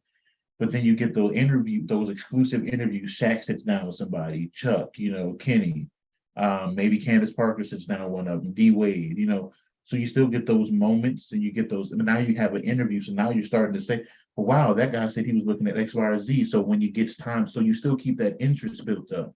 Nobody feels like they're missing on the conversations. The casual fan is still bought in. You can still have your post a house of highlights, etc., or those clips, those clippable moments of or reactions to, somebody saying something wild or Shaq asking a crazy question. But now you get to see. But now you get to have. But now if you're creating that, you're still creating that audience, that excitement for it, but because they're playing through the playoffs, right? Or hey, how does it feel about being in the MVP conversation and then not being able to make the playoffs? How did that injury? How did you guys try to adjust to that? What did work? What didn't work? What are you looking at going into the next season? You get to this celebration of basketball. You got the MVP, DPOY, and maybe one more award. Now you got separate storylines, etc. You bring the WNBA players, all of these guys are going to show up, and then they get to be presented with the award around their peers, Mhm. women and NBA. Then you save that 1v1 tournament for them. So you got Paolo Banchero, the Jalen Greens, the Chet Holmgrens, whoever you make of that select team to show up for that weekend. That's going to be like performing the game of basketball too. Like it's a celebration. The celebration of the NBA's best. You get to see the NBA's next, and you get to see what the WNBA has to offer all at the same time against quote unquote the NBA's next. I think that might be on to something. Everything you said on the NBA side, I think having like kind of how the NFL does their Hall of Fame showcase game. You have a Indeed. WNBA, whoever you're deeming those teams to be, whether it's all-star teams or maybe it's just two highly anticipated teams, you put them together, let them showcase. Also, wrap that up into like the history of the WNBA as well. I know it's a much younger league, but they have, over a No, there's quarter of a plenty of century. history. Yeah. So whoever's going into the Hall of Fame, showcase them, showcase their highlights, showcase their big moments, and Mm. kind of start building that history Have the outside of WNBA just. have a Becky Hammond be a coach because she's about to be in this. Mhm. She's going to be an NBA coach, but you can make it. Oh, instead of a no disrespect, but it's like instead of having an NBA player or NBA coach, what's a common, have a woman coach the game. Like do the Elam ending. Let them hoop. Let them Yeah, hoop. So yeah, that's a good there's one. And Becky Hammond's actually a perfect example because again, it's really showcasing like this is just the love of basketball here, and you're showing Becky Hammond, for example, this is just intertwined here. Whether you're playing in the WNBA, Christy Tolliver, like we talked about, but that assistant Chrissy coach for the Tolliver should be Wizards, there. like Or this is say just. or Joe. Let them do instead of the 1v1 game, you pick two. So Becky Hammond and Becky Hammond is one.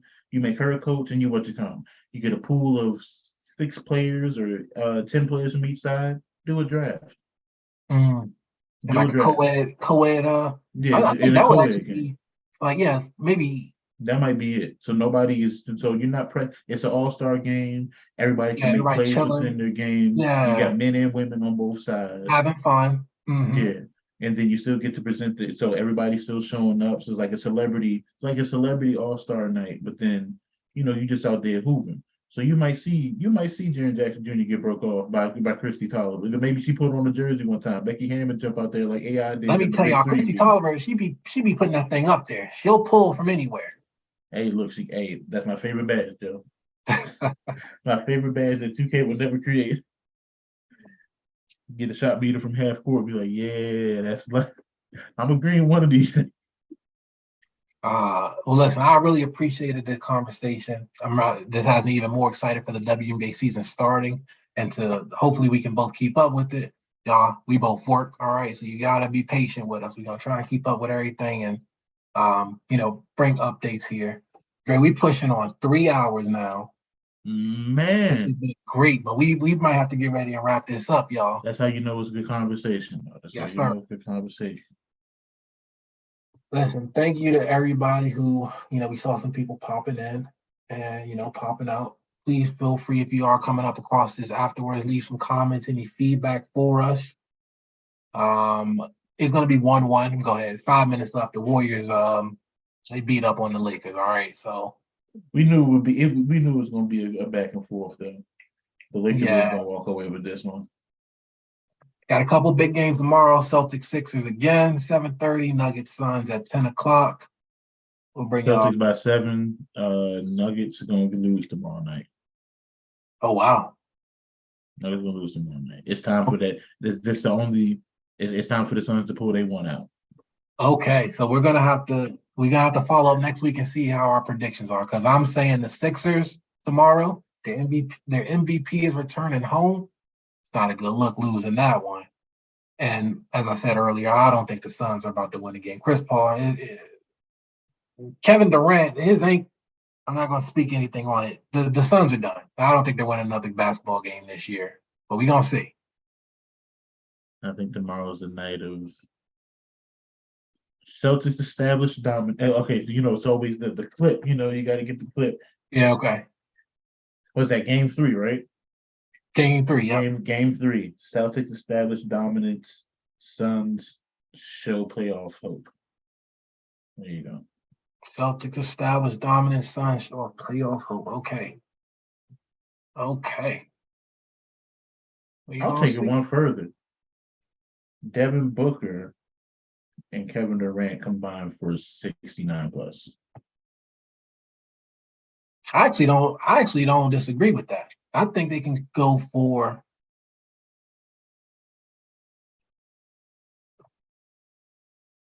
I guess this is my question. Do you think KD is going to have a big, huge game? He will have to.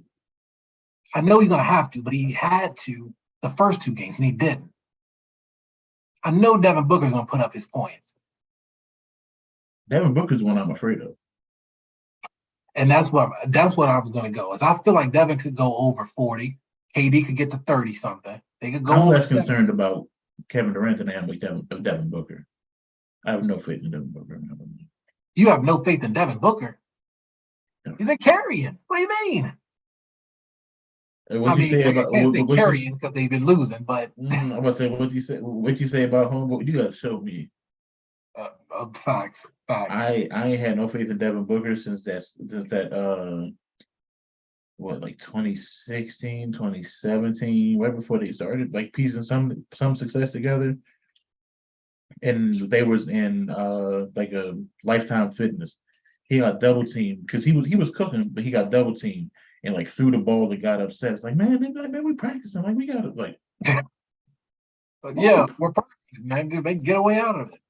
The goal is to win the game at all times. That means sometimes you're gonna get double teamed. Hope it's like I won't say zero dog because clearly he does, but minimal dog, Chihuahua. So Devin Booker is going through a wild time. I don't personally listen to Bad Bunny's music, but I heard that he dissed him in a song recently. I don't even know. Bad Bunny dissed. That's ridiculous. Yeah, I feel like that's just a ridiculous statement to even have to say. So he's about to get swept. Let's give Devin Booker some leeway.